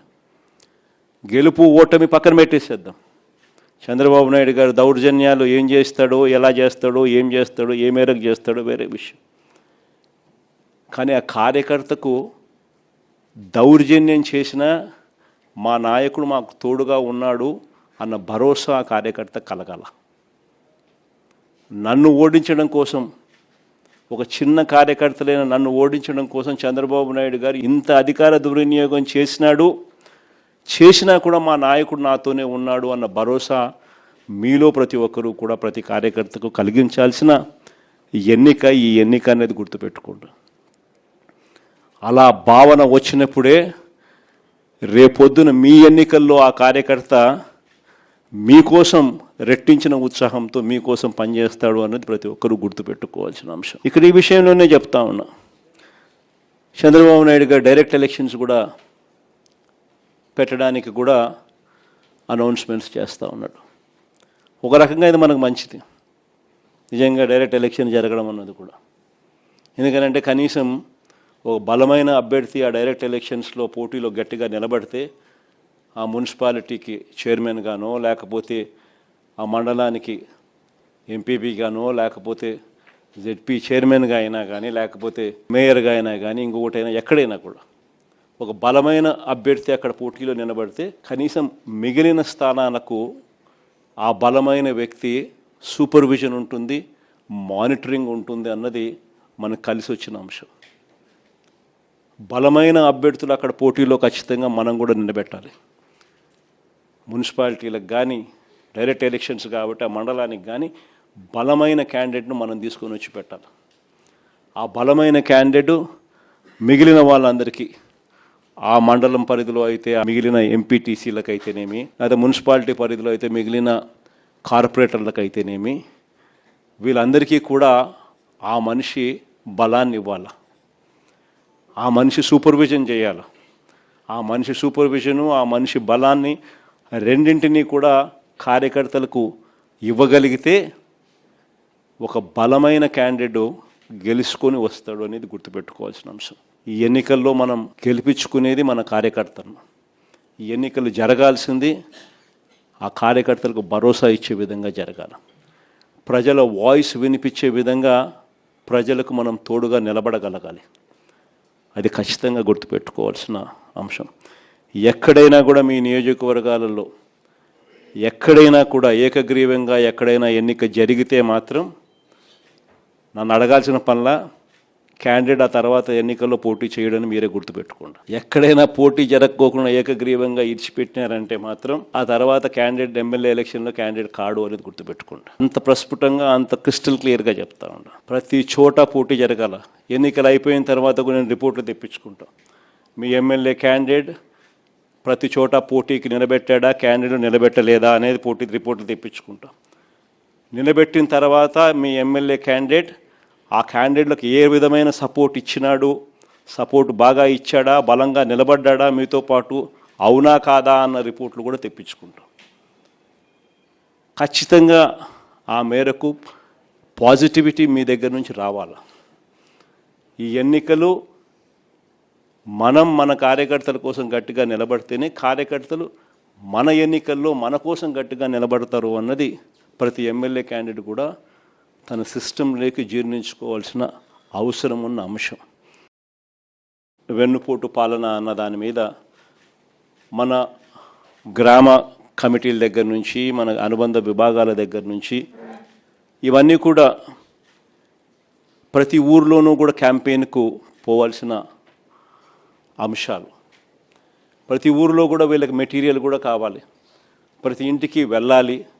వెళ్ళినప్పుడు చంద్రబాబు నాయుడు గారి పాలన, మన పాలనకు సంబంధించి తేడాలు ఇవన్నీ కూడా చెప్పగలగాలి. వాటికి సంబంధించిన అన్ని విషయాలు కూడా మీ ద్వారా పార్టీ క్యాడర్కు మొత్తం అందుబాటులోకి తీసుకొచ్చే కార్యక్రమం చేస్తున్నాం. మన గుర్తింపు కార్డ్స్ అన్నీ కూడా తయారైపోయాయి. దాదాపుగా 14-15 లక్షల గుర్తింపు కార్డులన్నీ కూడా మన క్యాడర్కి అంతా గ్రామ స్థాయి వరకు మనం ఏదైతే అనుబంధ విభాగాలు తీసుకుని పోయే కార్డులన్నీ కూడా తయారైపోయాయి. సో ఆ కార్డులు మనం డిస్ట్రిబ్యూట్ చేయడం కూడా ఇందులో భాగంగా కూడా మనం పెట్టుకోవచ్చు. మన ప్రోగ్రాంలలో జిల్లా స్థాయి, నియోజకవర్గ స్థాయి, మండల స్థాయి 3 స్థాయిలలో మనం మీటింగ్లు ఆర్గనైజ్ చేసి ఆ 3 స్థాయిలలో మనం కార్డ్స్ డిస్ట్రిబ్యూషన్ మన కార్యకర్తలకు ఇవ్వడమే కాకుండా ఈ కంటెంట్ కూడా జిల్లా స్థాయి, నియోజకవర్గ స్థాయి, ఆయా మండల స్థాయి, ఆయా మీటింగ్లలో ఒకవైపున కార్డులు మన క్యాడర్కు డిస్ట్రిబ్యూట్ చేయడం, రెండోది మెటీరియల్ కూడా ఆ క్యాడర్కు మనం డిస్ట్రిబ్యూట్ చేయడం, ఇవన్నీ కూడా కంప్లీట్ చేసుకోవచ్చు.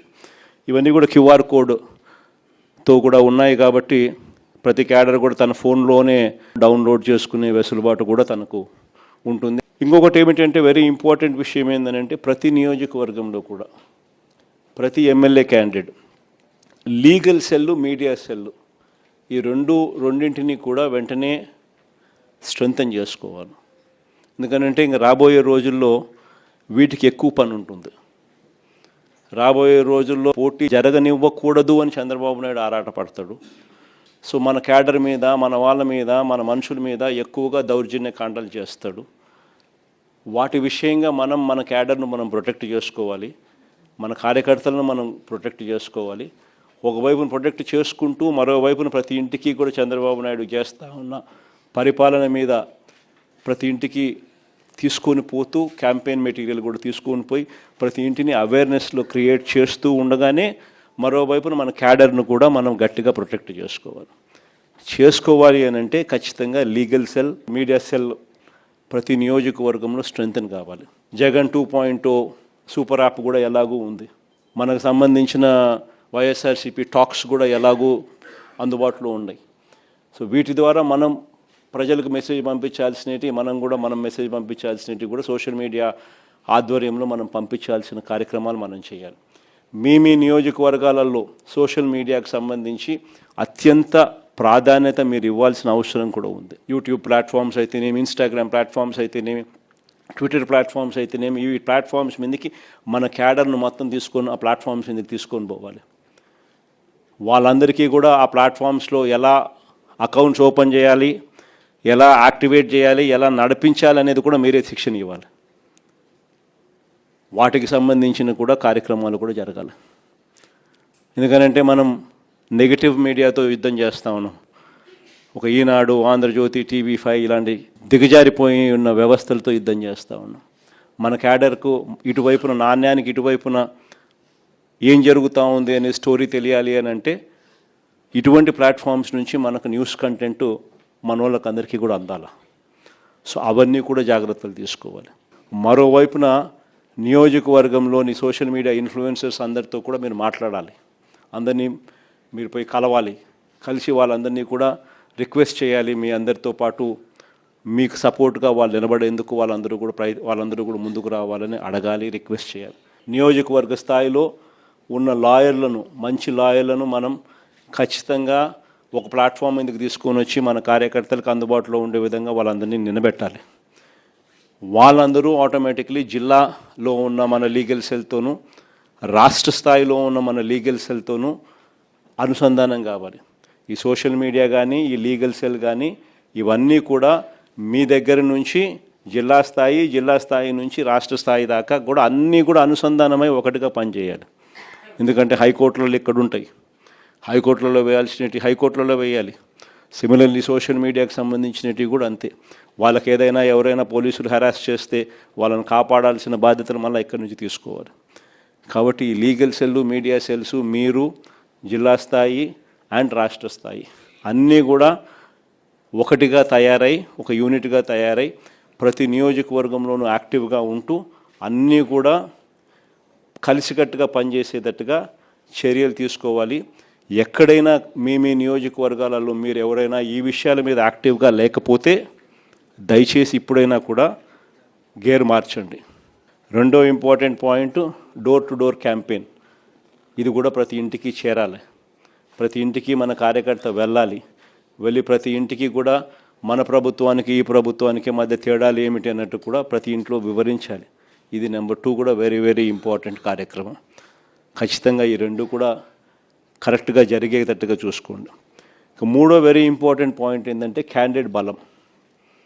లోకల్ బాడీ ఎన్నికల్లో ప్రతి ఒక్కరూ గుర్తుపెట్టుకోండి, క్యాండిడేట్ బలం అన్నది కూడా చాలా చాలా ఇంపార్టెంట్ డెసిషన్ అవుతుంది. చిన్న ఎలక్టోరల్ బేస్ కాబట్టి క్యాండిడేట్ అనేవాడు కూడా క్రిటికల్ అవుతాడు.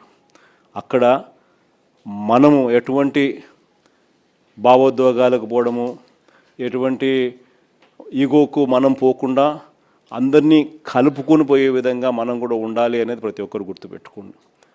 ఎందుకనంటే 9 ఓట్లతో ఓడిపోయిన కేసులు ఉన్నాయి, 9 ఓట్లతో గెలిచిన కేసులు కూడా చాలా ఉన్నాయి. గెలుపు ఓటమిల మధ్య తేడా అన్నది ఎంత ఇంపార్టెంట్ అన్నది ప్రతి ఒక్కరు గుర్తుపెట్టుకోవాలి. అల్టిమేట్గా జో జీతా ఓ సికిందర్. గెలిచినోడు ఎన్నోట్లతోన్నా గెలిచి అది వేరే విషయం, గెలిచినోడు సికిందర్. అదే మాదిరిగా గుర్తుపెట్టుకోండి. ఈగోలకు మనం పోయినాము అని అంటే మనం నష్టపోతాం. ఫస్ట్ మీరు గెలవాలి. గెలవడం కోసం ఈ ఈగోను పక్కన పెట్టండి. ప్రతి కార్యకర్త కూడా ఎక్కడెక్కడ మనం గట్టిగా ఆ గ్రామంలో కన్సాలిడేట్ చేసుకోవాలని ఇది ఒక అవకాశం కింద తీసుకోండి. ఆ గ్రామాలన్నీ కన్సాలిడేట్ చేయండి. ఆ గ్రామంలో ఆ కార్యకర్త చుట్టూ ఒక కన్సెన్సస్ క్రియేట్ చేయండి. ఇది కూడా ఒక ఆపర్చునిటీ కింద ఉపయోగపెట్టుకోమని చెప్తా ఉన్నా. ఈ నెక్స్ట్ 60 రోజులో, నెక్స్ట్ 70 రోజులో ఏదన్నా కానీ నియోజకవర్గాలలో పూర్తిగా అందుబాటులో ఉంటూ పూర్తిగా దీని మీద ఫోకస్ పెట్టమని చెప్పి ప్రతి ఒక్కరితో కూడా రిక్వెస్ట్ చేస్తూ ఉన్నా. ఎందుకనంటే ఆ కైండ్ ఆఫ్ అటెన్షన్, ఆ కైండ్ ఆఫ్ ఫోకస్ మీరు పెట్టినారు అని అంటే ఆటోమేటిక్లీ రిజల్ట్స్ వస్తాయి. పోలీసులకు ఇటువంటి వాళ్ళందరికీ కూడా గట్టిగా మెసేజ్ చెప్పండి. కళ్ళు మూసుకుని కన్ను తెలిసేసరికి 2 ఏళ్ళు కూడా పూర్తయిపోతాయి. ఎవడైనా కూడా ఏ పోలీస్ అధికారైనా కూడా పదవి దుర్వినియోగం చేస్తే మాత్రం ఖచ్చితంగా గుర్తుపెట్టుకుంటాం. డిజిటల్ బుక్లోకి వాళ్ళ పేర్లు ఎక్కిచ్చేసేయండి.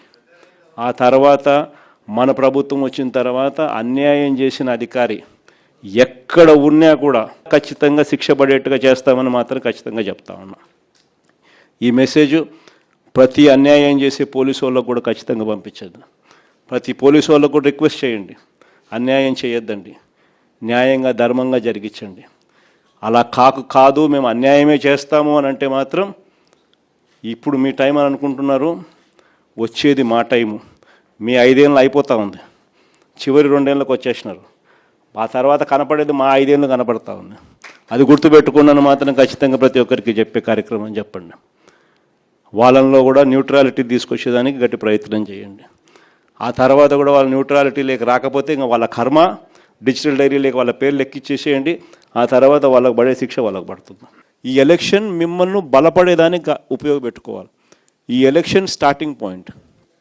ఈ ఎలక్షన్తో మీరు క్యాడర్లోనూ ఇంకొక చోట మీరు అన్ని ఈగోస్ పక్కన పెట్టి ఒక తాటి మీదకి అందరినీ తీసుకొని వచ్చి వాళ్ళందరినీ మీరు పని చేయించుకునే విధంగా మీరు తయారు చేసుకునే ఎన్నిక అనేది గుర్తుపెట్టుకోండి. మీరు గెలవాలి అని అంటే 5 ఏళ్ళు కావాలి, పిడికిడి బిగించాలి. అన్ని ఏళ్ళు కలిస్తేనే మీరు గెలవగలుగుతారు. సో ఈ ఎలక్షన్ అనేది మిమ్మల్ని మీరు కలుపుకునే విధంగా రావాలి. ఈ ఎలక్షన్స్ పెద్ద మనిషిగా మీరు వ్యవహరించాలి. ఆ సానుకూలత మీకు రావాలి. అసెంబ్లీ నియోజకవర్గాల కోఆర్డినేటర్లకు, అలాగే జిల్లా అధ్యక్షులకు, అలాగే పార్టీ రీజనల్ ఇన్ఛార్జీలకు, రీజనల్ కోఆర్డినేటర్లకు అందరికీ కూడా మనస్ఫూర్తిగా వెల్కమ్. ఈరోజు మనం అంతా కూడా ఎందుకు ఇక్కడ ఏకమవుతా ఉన్నాము అన్న సంగతి బహుశా అవగతం కూడా అయ్యే ఉంటుందని అనుకుంటా ఉన్నా. ఎందుకంటే స్థానిక సంస్థలకు సంబంధించి జరగబోతా ఉన్నట్టుగా ప్రభుత్వం ప్రకటనలు చేస్తూ ఉన్న నేపథ్యంలో మనం కూడా స్థానిక సంస్థల ఎన్నికలకు సంబంధించి సీరియస్గా తీసుకోవాల్సిన అంశం మీద గట్టిగా చెప్పడం కోసం మళ్ళీ ఒకసారి మనం అంతా కూడా ఇక్కడ సమావేశం అవుతా ఉన్నాం. ఎన్నికలు జరుగుతాయా జరగవా పక్కన పెడదాం. ఎందుకనంటే ఆయన ఎన్నికలు జరపాలనే ఉద్దేశంతో చేసిన పనులు కావు అన్నట్టుగా కొన్నిసార్లు అనిపిస్తాయి. ఒకవైపునేమో 44 లక్షల మంది ఓటర్లు లేరు అని ఒకవైపున ఈల ప్రభుత్వం చేసిన ఎస్ఐఆర్ రిపోర్టే చెప్తా ఉంది. మరోవైపున ఆ 44 లక్షల మందిని కలిపి ఓటర్ల లిస్టును తయారు చేస్తున్నారు. సో మరి ఎన్నికలు లేని ఓట్లు ఉన్నట్టుగా చూపించి ఎన్నికలకు పోయే కార్యక్రమం జరుగుతూ ఉంటే హైకోర్టులు ఎలా ఒప్పుకుంటాయి, ఎన్నికల కమిషన్ ఎలా ఒప్పుకుంటుంది అనేది పక్కన పెడదాం. ఎందుకంటే ఒకవైపున ఓట్లు లేవని వీళ్ళే చెప్తున్నారు, మరోవైపున అవే ఓట్లతోనే వీళ్ళు ఎన్నికల ఓటర్ లిస్టు తయారు చేసి ఎన్నికలకు పోయే కార్యక్రమం చేస్తూ ఉన్నారు. అంటే లేని ఓట్లను ఉన్నట్టుగా ఓటర్ లిస్టు తయారు చేసుకొని ఎన్నికలకు పోవడం అన్నది చట్ట ప్రకారం నేరం. ఎందుకంటే గోస్ట్ ఓట్స్ను వీళ్ళే దొంగ ఓట్లక వీళ్ళే వేసుకునే ప్రమాదం పొంచి ఉన్నది అని క్రిస్టల్ క్లియర్గా కనిపిస్తూ ఉన్న నేపథ్యంలో, రెండో వైపున బీసీలకు సంబంధించి 34% రిజర్వేషన్స్ అని ఆంధ్రాలోనే ఇక్కడే మనం చేసినప్పుడే కోర్టు కొట్టేసింది. కోర్టు కొట్టేసినా కూడా అది వేరే విషయం. మనం అంతకన్నా ఎక్కువగానే స్థానిక సంస్థల్లో మనం బీసీలకు ప్రాధాన్యతలు ఇచ్చటం. కానీ ఒకవైపున కోర్టు కొట్టేసిన జడ్జిమెంట్లు ఇక్కడే ఉండగానే మరోవైపున ఈయన అదే జీవో మళ్ళీ ఇచ్చి మళ్ళీ ఎన్నికలకు పోతా ఉన్నాడు. అంటే దాని అర్థం ఏంది? ఒక లా ఆల్రెడీ ఒకటి ఉంది, దానికి వయలేషన్, ఆ లాకు వయలేషన్ అని తెలిసి ఈయన వయలేట్ చేస్తూ ఎన్నికలకు షెడ్యూల్ ఇచ్చినాడు. అంటే కోర్టులు ఆటోమేటిక్లీ ఇంటర్వ్యూన్ అవుతాయి, ఆటోమేటిక్లీ కోర్టులు తనను తప్పులు పడతాయి, ఆటోమేటిక్లీ ఎలక్షన్స్ ఇది లేకుండా ఇది సరిదిద్దుకొని చేయాలి అని చెప్పి గట్టిగా చెబుతుంది అని కూడా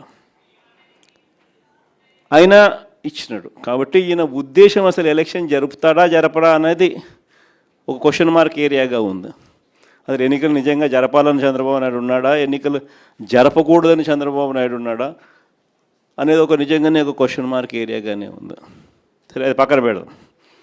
ఎన్నికలు జరుగుతాయనే అనుకొని ముందుకు పోదాం. మనం ఎన్నికలు జరుగుతాయనే వాళ్ళు చేస్తూ ఉన్న ప్రకటనల మేరకే మనం కూడా సన్నద్ధంగా ముందుకు పోయే కార్యక్రమం చేయాల్సిన అవసరం ఉన్న పరిస్థితిలో మనం అడుగులు ముందుకు వేస్తూ ఉన్నాం. ఇలాంటి నేపథ్యంలో మన పార్టీ సన్నద్ధత ఒక మంచి ఏం జరిగింది అని అంటే, ఈ దాదాపుగా ఈ 2.5 సంవత్సరం, దాదాపుగా ఈ 30 నెలలు, మార్చి 16న ఎన్నికల కోడ్ 2024 ఎన్నికల కోడ్ వచ్చింది. ఆ రోజు నుంచి ఈ రోజు దాకా చూసుకుంటే దాదాపుగా 30 నెలలు. ఈ 30 నెలల కాలంలో మనం ప్రతిపక్షంలో ఉన్నా కూడా పార్టీని గ్రామస్థాయి దాకా కూడా బలంగా తీసుకొని పోగలిగినాం. మొట్టమొదటిసారిగా ఒక ఆర్గనైజ్ స్ట్రక్చర్లోకి గ్రామస్థాయి నుంచి డివిజన్ స్థాయి వరకు, మున్సిపాలిటీలో అయితే వార్డులు, గ్రామంలో ఉన్న వార్డు స్థాయి దాకా కూడా పార్టీ బలంగా నిర్మించగలిగినాం. మొట్టమొదటిసారిగా గ్రామంలోనే అనుబంధ విభాగాలు పెట్టడం, గ్రామ కమిటీలు వేయడం. సిమిలర్లీ సేమ్ థింగ్ మున్సిపాలిటీస్లో అయితే వార్డులలో కూడా అదే మాదిరిగా చేసినాం. అంత పటిష్ట స్థాయి నాయకత్వం గ్రామ స్థాయి దాకా తీసుకొని పోయి అక్కడ కూడా కమిటీలు వేసి పార్టీ సన్నద్ధంగా పెట్టాం. ఇది ఒక మంచి కార్యక్రమం. మనం ప్రతిపక్షంలో ఉండగా ఈ 2.5 సంవత్సరాల్లో మనం చేయగలిగినాం దేవుని దయతో. ఇలాంటి నేపథ్యంలో ఎన్నికలు జరుగుతూ ఉన్నాయి. ఒకవైపునేమో చంద్రబాబు నాయుడు గారి ఈ 2.5 సంవత్సరం పరిపాలన కనిపిస్తూ ఉంది. ఈ 2.5 సంవత్సర కాలం పరిపాలనలో మనమంతా కూడా చూస్తూనే ఉన్నాం. ప్రతి ఇంట్లో కూడా ఈరోజు ఒక చర్చ అనేదానికి ఈ 2.5 సంవత్సరం చంద్రబాబు నాయుడు గారి పరిపాలన, ప్రతి ఇంట్లో చర్చ జరగడానికి చంద్రబాబు నాయుడు గారి పరిపాలన ఒక ఊతం ఇచ్చింది. చంద్రబాబు నాయుడు గారి 2.5 సంవత్సరం పరిపాలన ఎలా ఉంది, అంతకుముందు 5 సంవత్సరాల మన పరిపాలన ఎలా ఉంది అన్నది ప్రతి ఇంట్లో కూడా ఇవాళకి కంపారిజన్ చేయడము, చర్చ జరగడము అన్నది ప్రస్ఫుటంగా మనకే కనిపిస్తూ ఉంది. ఆ 5 సంవత్సరాల మన పరిపాలనలో మేనిఫెస్టో అన్నది ఎంత పవిత్రంగా మనం తీసుకున్నాం. మొట్టమొదటిసారిగా రాష్ట్ర చరిత్రలో ఎప్పుడు జరగని విధంగా ఏ రకంగా ఒక మేనిఫెస్టోను ఒక ఖురాన్గా, ఒక బైబిల్గా, ఒక భగవద్గీతగా భావించిన ప్రభుత్వం ఏకంగా 99% ఆ హామీలన్నీ కూడా అమలు చేసి ప్రతి ఇంటికి కూడా ప్రతి 50 ఇళ్లకు ఒక వాలంటీర్ని పెట్టి ప్రతి గ్రామంలోనే ఆ గ్రామంలోనే చదువుకున్న పిల్లలకు అక్కడే చిరునవ్వుతోనే ఉద్యోగం చేస్తూ అక్కడే గ్రామ స్థాయిలోనే కనిపించే విధంగా గ్రామ సచివాలయాలు తీసుకొచ్చి ఏ రకంగా పారదర్శకతకు అద్దం పట్టగలిగామో, ప్రభుత్వ పాలన అన్నది ఇంతకుముందు గతంలో లంచాలు లేకుండా ఇవ్వడం అన్నది సాధ్యం కాదు అన్న పరిస్థితి నుంచి ప్రభుత్వ పథకాలను, ప్రభుత్వ పాలనను ఎలాంటి లంచాలు లేకుండా ప్రజలకు అందించగలుగుతాము అన్న భరోసా కలిగించిన ప్రభుత్వం ఎక్కడైనా ఉంది అని అంటే అది ఒక వైఎస్ఆర్సీపీ ప్రభుత్వంలో మాత్రమే జరిగింది అని కూడా గర్వంగా కాలర్ ఎగిరేసుకుని మన దగ్గర నుంచి మొదలెడితే ప్రతి కార్యకర్త కూడా చెప్పుకునేంత గొప్ప పాలన మనం దేవుడి దయతో ఇవ్వగలిగాం. మొట్టమొదటిసారిగా ఎన్నికలలో ఒక మాట చెబితే, ఒక మేనిఫెస్టోలో ఆ పదాలు పెడితే, మేనిఫెస్టోలో పలాని స్కీములు ఇస్తామని చెబితే మొట్టమొదటిసారిగా ఆ మేనిఫెస్టోలో చెప్పిన ఆ స్కీములు డస్ట్బిన్లకు పరిమితం కాకుండా, చెత్తబుట్టలకు పరిమితం కాకుండా ఏకంగా అసెంబ్లీ సమావేశాలు జరిగేటప్పుడే, బడ్జెట్ సమావేశాలు జరిగేటప్పుడే ఒక షెడ్యూల్ ఇచ్చి పలాని నెలలో పలాని స్కీమ్ అమలవుతుందని చెప్పి ఆ షెడ్యూల్ తప్పకుండా ఆ నెలలో బటన్ నొక్కి ఆ స్కీమ్ ప్రతి ఇంటికి కూడా చేర్చిన ఘనత ఎక్కడైనా జరిగింది అని అంటే, అలాంటి పాలన ఎప్పుడైనా జరిగింది అని అంటే అది కూడా ఒక వైఎస్ఆర్సీపీ ప్రభుత్వ హయాంలో మాత్రమే జరిగిందని కూడా గర్వంగా చెప్పగలుగుతాం. నిజంగా ఇవన్నీ కూడా ఇంతకుముందు ఎప్పుడూ కూడా జరగల. కళ్ళ ఎదుటే కనిపిస్తూ ఉన్న సంస్కరణలు ఇవన్నీ కూడా. ఏ గ్రామంలోకి వెళ్ళినా ఆ గ్రామంలో బడులు నాడు నేడుతో రూపురేఖలు మారిన బడులు కనిపించేవి. మొట్టమొదటిసారిగా బడులు ఇంగ్లీష్ మీడియం చదువులతో, టోఫుల్ అనేది 3వ తరగతి నుంచి ఒక పీరియడ్గా అమలుతో, నాడు నేడు పనులు చక్కగా జరిగి, డిజిటైజేషన్ ఆఫ్ క్లాస్ రూమ్స్ 6వ తరగతి పైచిలుకు నుంచి డిజిటలైజేషన్ ఆఫ్ క్లాస్ రూమ్స్ కూడా జరిగి, 8వ తరగతి పిల్లల చేతుల్లో ట్యాబులు కనిపిస్తూ, ప్రైవేట్ బడులు గవర్నమెంట్ బడులతో పోటీ పడే పరిస్థితి ఎప్పుడైనా వచ్చింది అని అంటే అది ఒక వైఎస్ఆర్సీపీ ప్రభుత్వ హయాంలో మాత్రమే జరిగింది. ఇవన్నీ కూడా నిజంగా ఒక రిఫార్మ్స్, రాష్ట్రంలో చూడని రిఫార్మ్స్, ఎప్పుడూ కూడా రాష్ట్రంలో జరగని మార్పులు. గ్రామ స్థాయిలోనే కనిపిస్తాయి విలేజ్ క్లినిక్లు. ప్రతి 6 నెలలకు ఒకసారి కనిపిస్తుంది. ఆ రోజుల్లో విలేజ్ క్లినిక్స్లోనే హెల్త్ క్యాంపులు. గ్రామ స్థాయిలోనే కనిపిస్తుంది ఫ్యామిలీ డాక్టర్ కాన్సెప్ట్లు. ఆరోగ్యశ్రీ పరిధి పెంచిన పరిస్థితులు. 1000 ప్రొసీజర్లను ఏకంగా 3300 ప్రొసీజర్లకు పెంచి 25 లక్షల దాకా పేదలకు ఉచితంగా వైద్యం అందించి, నాడు నేడుతో గవర్నమెంట్ హాస్పిటల్స్ అన్ని రూపురేఖలు మారి, 0 వేకెన్సీ పాలసీ తీసుకొని వచ్చి గవర్నమెంట్ హాస్పిటళ్లలో స్పెషలిస్ట్ డాక్టర్లు లేని కొరత అన్నది ఆంధ్రప్రదేశ్లో కేవలం 4% మాత్రమే తీసుకొచ్చిన ఘనత. అదే దేశం మొత్తం చూస్తే గవర్నమెంట్ హాస్పిటల్లో స్పెషలిస్ట్ డాక్టర్ల కొరత 60% పైచిలుకుంటే, ఒక ఆంధ్ర రాష్ట్రంలో కేవలం 4% మాత్రమే తీసుకొచ్చిన ఘనత ఒక వైఎస్ఆర్సీపీ ప్రభుత్వ హయాంలో మాత్రమే జరిగింది. ఇవన్నీ కూడా ఒక చరిత్రే. కళ్ళ ఎదుటే ఏ పంటకు గిట్టుబాటు ధర రాక రైతులందరూ రోడ్డెక్కుతా ఉన్న ఈ 2.5 సంవత్సర పరిపాలన ఒకవైపున మనం చూస్తూ ఉండగా, 5 సంవత్సరాల మన పరిపాలనలో ఏ రైతు రోడ్డెక్కాల్సిన అవసరం లేకుండానే గ్రామ స్థాయిలోనే ఓ ఆర్బీకే, అందులో ఒక అగ్రికల్చర్ గ్రాడ్యుయేటు, రైతును చెయ్యి పట్టుకుని నడిపించే ఆర్బీకే వ్యవస్థ, ప్రతి ఎకరా ఈ క్రాపు, రైతులకు ఉచిత పంటల బీమా, ఆ ఈ క్రాప్తో ముడిపెట్టి ప్రతి ఆర్బీకే పరిధిలోనూ కూడా ఒక పోస్టర్, ఆ పోస్టర్లో గిట్టుబాటు ధరలు నిర్దేశించి ప్రింట్ కొట్టి పెట్టడం. ఏ పంటకు ఏ గ్రామంలో ఆ గిట్టుబాటు ధర రాకపోయినా కూడా వెంటనే ఆర్బీకే పరిధిలో ఉన్న ఆ ఆర్బీకే అసిస్టెంట్ సీఎం యాప్ అని, continuous monitoring of agricultural price and procurement అని యాక్టివేట్ చేయడం, జాయింట్ కలెక్టర్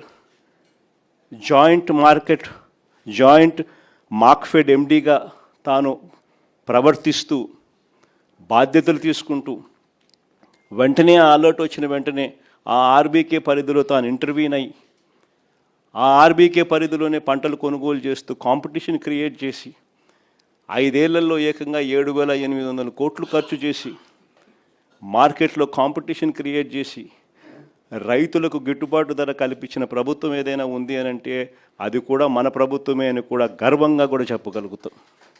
ఇవన్నీ కూడా రూపురేఖలు మార్చే సంస్కరణలు, కళ్ళ ఎదుటే ప్రతి గ్రామంలోనూ కనిపిస్తూ ఉన్న సంస్కరణలు. సుపరిపాలన అయితేనేమి, మహిళా సాధికారత అయితేనేమి, స్కూల్స్ అయితేనేమి, విద్య అయితేనేమి, వైద్యం అయితేనేమి, ఇవన్నీ కూడా ఎప్పుడు జరగని విషయాలు. కళ్ళెదుటే రాష్ట్రంలో 17 కొత్త మెడికల్ కాలేజీలు, కళ్ళెదుటే రాష్ట్రంలో కొత్తగా 4 పోర్ట్లు, కళ్ళెదుటే రాష్ట్రంలో కొత్తగా 10 ఫిషింగ్ హార్బర్లు, కళ్ళెదుటే కొత్తగా కర్నూలులో కొత్త ఎయిర్పోర్ట్, కడపలో కొత్త ఎయిర్పోర్టు, విశాఖపట్నంలో ఇంకొక కొత్త ఎయిర్పోర్టు కళ్ళెదుటే కనిపిస్తూ ఉన్నాయి. ఇవన్నీ కూడా శ్రీకాకుళం లాంటి మారుమూల జిల్లాలలో మొట్టమొదటిసారిగా డయాలసిస్కు వైద్యం చేసిన ప్రభుత్వం ఏదైనా ఉందని అంటే అది ఒక వైఎస్ఆర్సీపీ ప్రభుత్వ హయామే. సర్ఫేస్ ట్రాన్స్పోర్ట్ వాటర్ ఏకంగా 600 కోట్లు ఖర్చు చేసి సర్ఫేస్ వాటర్ను తీసుకొచ్చి శ్రీకాకుళంలో ఆ ప్రాంతాన్ని సస్యశ్యామలం చేస్తూ తాగడానికి ఆ సర్ఫేస్ వాటర్ ఇచ్చి, డయాలసిస్ ప్రాబ్లంకు పర్మనెంట్ సొల్యూషన్ ఇచ్చి, డయాలసిస్కి ఒక రీసెర్చ్ ల్యాబొరేటరీ తీసుకొని వచ్చి, రీసెర్చ్ ల్యాబొరేటరీ హాస్పిటల్ తీసుకొని వచ్చి, ఇవన్నీ ఎప్పుడు జరగల. ఇంతగా ఒక సమస్యల మీద ధ్యాస పెట్టి ఆ సమస్యలకు పరిష్కారం వెతుకుతూ సొల్యూషన్స్ ఇచ్చిన ప్రభుత్వం దేశ చరిత్రలో బహుశా ఏదైనా ఉందో లేదో నాకైతే తెలియదు, కానీ ఆంధ్ర రాష్ట్రంలో మాత్రం ఒక వైఎస్ఆర్సీపీ ప్రభుత్వం మాత్రమే చేసిందని మాత్రం గర్వంగా చెప్పగలుగుతాం. ఇలాంటి 5 సంవత్సరాల మన పరిపాలన, మరోవైపున చంద్రబాబు నాయుడు గారి 2.5 సంవత్సర పరిపాలన. చంద్రబాబు నాయుడు గారు అన్న మాటలు అప్పట్లో, జగన్ చేసేటివన్నీ చేస్తాను, జగన్ చేసేటివి కాక ఇంకా అదనంగా ఇవన్నీ ఇస్తాను అని చెప్పిన మనిషి. మనం చెప్పిన ప్రతి పథకము కూడా, మనం చేసేటివన్నీ కూడా ఆయన 3 ఎక్కువ చేస్తానన్నాడు. మనం అమ్మఒడి 15,000 ఇస్తామంటే ఆయన ఇంట్లో ఎంతమంది పిల్లలు ఉంటే అంతమందికి 15,000 అన్నాడు. ఏ ఇంటికి పోయినా కానీ ఆయన కార్యకర్తలు ప్రతి ఇంటికి వెళ్ళి ఒక బాండ్ ఇచ్చేవాళ్ళు, ఆ బాండ్ల మీద సంతకం పెట్టేవాళ్ళు, ఆ బాండ్ల మీద వీళ్ళిద్దరు ఫోటోలు ఉండేటివి. నేను పవన్ కళ్యాణ్ ఇద్దరం మేము ప్రమాణం చేసి చెప్తా ఉన్నాము, ఇవన్నీ మీకు అందరికీ వర్తిస్తాయి, సినిమా స్టార్ట్ జూన్ 2024 అని చెప్పి డేట్ కూడా. ఇంటింటికి ఎవరింటికి పోయినా కూడా జగన్ 15,000 కదమ్మా ఇస్తూ ఉన్నాడు అమ్మఒడి కింద. మీ ఇంట్లో ఎంతమంది అమ్మ పిల్లలు? 1, 2, 3, 4, నీకు 15,000, నీకు 15,000, నీకు 15,000 స్టార్ట్. ఆ నుంచి స్టార్ట్ అయితే మనం చేసేది ఇంత, ఆయన చెప్పింది 3. మనం ఏం చెప్తా ఉంటుంది, చేయూత కింద ప్రతి 45 ఏళ్ళ వయసు నిండిన ప్రతి అక్కను చెయ్యి పట్టుకొని నడిపిస్తూ, ఆ అక్కకు తోడుగా ఉంటూ 18,750 ప్రతి అక్కకు ఇస్తూ, 4 ఏళ్ళలో 75,000 రూపాయలు ఇస్తూ, వాళ్ళని అమూల్ని తీసుకొని వచ్చి, ఐటీసీ తీసుకొని వచ్చి, ప్రాక్టర్ అండ్ గ్యాంబుల్ తీసుకొని వచ్చి, రిలయన్స్ని తీసుకొని వచ్చి, ఇలాంటి మల్టీనేషనల్ కంపెనీలు తీసుకొని వచ్చి బ్యాంకుల లింకేజ్ ఇచ్చి వాళ్ళందరినీ వాళ్ళ కాళ్ళ మీద నిలబెట్టించే కార్యక్రమం మనం చేస్తే, ఈయనేమన్నాడు, జగన్ ఇచ్చేదంతా మా 18,750 ప్రతి 50 ఏళ్ళు నిండిన ప్రతి అక్కకు. 50 ఏళ్ళు నిండిందా మీ అత్తకు, మీ అమ్మకు అని ఇంటికి వచ్చి అడిగేవాళ్ళు. 50 ఏళ్ళు నిండిన అత్తలున్నారా, 50 ఏళ్ళు నిండిన అమ్మలున్నారా? అయితే వాళ్ళకు 48,000, నెల 4,000 పెన్షన్. నిరుద్యోగ భృతి, ఏ పిల్లోడు కనపడినా నిరుద్యోగ భృతి నెల 3,000. ఏ పిల్లాడు కనపడినా సంవత్సరానికి 36,000. జగన్ ఇవ్వలేదు కదమ్మా, మేము ఇస్తాము. ఏ పథకమన్నా తీసుకోండి, 50 ఏళ్ళకి పెన్షన్ కానివ్వండి, నిరుద్యోగ భృతి కానివ్వండి, లేదా ప్రతి మహిళకు 18 ఏళ్ళు నిండిన ప్రతి మహిళకు జగన్ ఇవ్వండి మేము ఇస్తూ ఉన్నామమ్మా, 18 ఏళ్ళు నిండిన ప్రతి మహిళకు నెల 1,500, సంవత్సరానికి 18,000. ఇలా ఎన్ని బాండ్ల రూపకంలో పెట్టి ఆడబిడ్డ నిధి అని అంటూ, నిరుద్యోగ భృతి అంటూ, 50 ఏళ్ళకే పెన్షన్ అంటూ, రకరకాల పద్ధతుల్లో రకరకాల విధంగా మనం ఇచ్చే వాటికన్నా 3 ఎక్కువ ప్రామిస్ చేయడం, ప్రతి ఇంటికి బాండ్లు వేయడం, ప్రతి ఇంటికి వెళ్ళి ఆ బాండ్లు సంతకాలు పెట్టిన బాండ్లు అందరికీ ప్రతి ఇంటికి ఇచ్చి మభ్యపెట్టడం, మోసం చేయడం, ఇవన్నీ కూడా జరిగాయి. ప్రజలు మోసపోయినారు, ప్రజలు నమ్మినారు, ప్రజలు ఇవాళ తెలుసుకున్నారు. ఈ 2.5 సంవత్సర కాలంలో ప్రజలు అందుకనే ప్రతి ఇంట్లో బేరీజు వేస్తూ ఉన్నారు. మన వైఎస్ఆర్సీపీ ప్రభుత్వ హయాంలో ఎలా పరిపాలన జరిగింది, ఇప్పుడు ఎలా జరిగింది అని చెప్పి. ఈరోజు ఒకవైపున చంద్రబాబు నాయుడు చెప్పిన ప్రతి పథకము మోసం కింద తయారైన పరిస్థితులు ఒకవైపున ఉంటే, మరోవైపున చంద్రబాబు నాయుడు గారి అరాచక పాలనలో, రెడ్ బుక్ రాజ్యాంగంలో వ్యవస్థలన్నీ కూడా పూర్తిగా కుప్పకూలిపోయినాయి. ఈరోజు స్కూళ్ళన్నీ కూడా శిథిలావస్థకు చేరిన పరిస్థితులు, హాస్పిటల్స్ అన్నీ కూడా శిథిలావస్థకు చేరిన పరిస్థితులు, ఆరోగ్యశ్రీ ఫీజు రీయింబర్స్మెంట్ వంటి బకాయిలు ఏకంగా పేరుకుపోయి పిల్లలు చదువులు మానేస్తూ ఉన్న పరిస్థితులు, పేదవాడు హాస్పిటల్కి పోలేని పరిస్థితులు ఈరోజు కనిపిస్తూ ఉన్నాయి. వ్యవసాయం పూర్తిగా తిరోగమనం, ఏ పంటకు గిట్టుబాటు ధరలు రాక రైతులు తెగమ్ముకుంటా ఉన్న పరిస్థితులు, ఆర్బీకేలు నిర్వీర్యం, ఈ క్రాప్ నిర్వీర్యం, ఉచిత పంటల బీమా నిర్వీర్యం, వ్యవస్థలన్నీ పూర్తిగా కుప్పకూలిపోయినాయి. మరోవైపు మహిళా సాధికారత చూస్తే చివరికి స్కీముల కథ దేవుడెరుగు, మనం ఇస్తా ఉన్న స్కీములు రద్దు కావడం దేవుడు ఎరుగు, వీళ్ళు ఇస్తామని చెప్పిన హామీలు మోసంగా తేలడం అన్నది దేవుడు ఎరుగు. చివరికి మహిళలకు 0 వడ్డీ సైతం కూడా ఎగరగొట్టి మహిళలను రోడ్డు పాలు చేసిన పరిస్థితి ఈరోజు కనిపిస్తూ ఉంది. ఇవన్నీ ఒకవైపున కనిపిస్తూ ఉన్నాయి. మరోవైపున చూస్తే ఎవరైనా క్వశ్చన్ చేస్తే, ఎవరైనా ప్రశ్నిస్తే వినిపించేది ఏమిటి అని అంటే కేసులు, అది అక్రమ కేసులు. ఎవరి మీదైనా కానీ అక్రమ కేసులు, ఎవరినైనా కూడా భయంతో వాళ్ళని లొంగ తీసుకునే కార్యక్రమాలు ఇవి కనిపిస్తూ ఉన్నాయి. ఇలాంటి పాలనకు మన పాలనకు మధ్య ఈరోజు ప్రతి ఇంట్లో చర్చ జరుగుతూ ఉన్న నేపథ్యంలో ఈ ఎన్నికలు జరుగుతూ ఉన్నాయి. సో ప్రజల మన వైపు ఉన్నారు. ఫ్రీగా ఫేర్గా ఎన్నికలు జరిగితే 2.5 సంవత్సరానికే చంద్రబాబు నాయుడు గారిని ప్రజలు ఇంటికి పంపించే విధంగా ప్రజలు మ్యాండేట్ ఇచ్చే ఎన్నికలు కాబోతాయి. కానీ మనందరికీ తెలిసిన ఎక్స్పీరియన్సే, మనందరికీ తెలిసిన విషయాలే. చంద్రబాబు నాయుడు ఫ్రీగా ఫేర్గా ఎన్నికలు జరగనివ్వడు అని చెప్పి, ఇవన్నీ మనందరికీ తెలిసిన విషయాలే.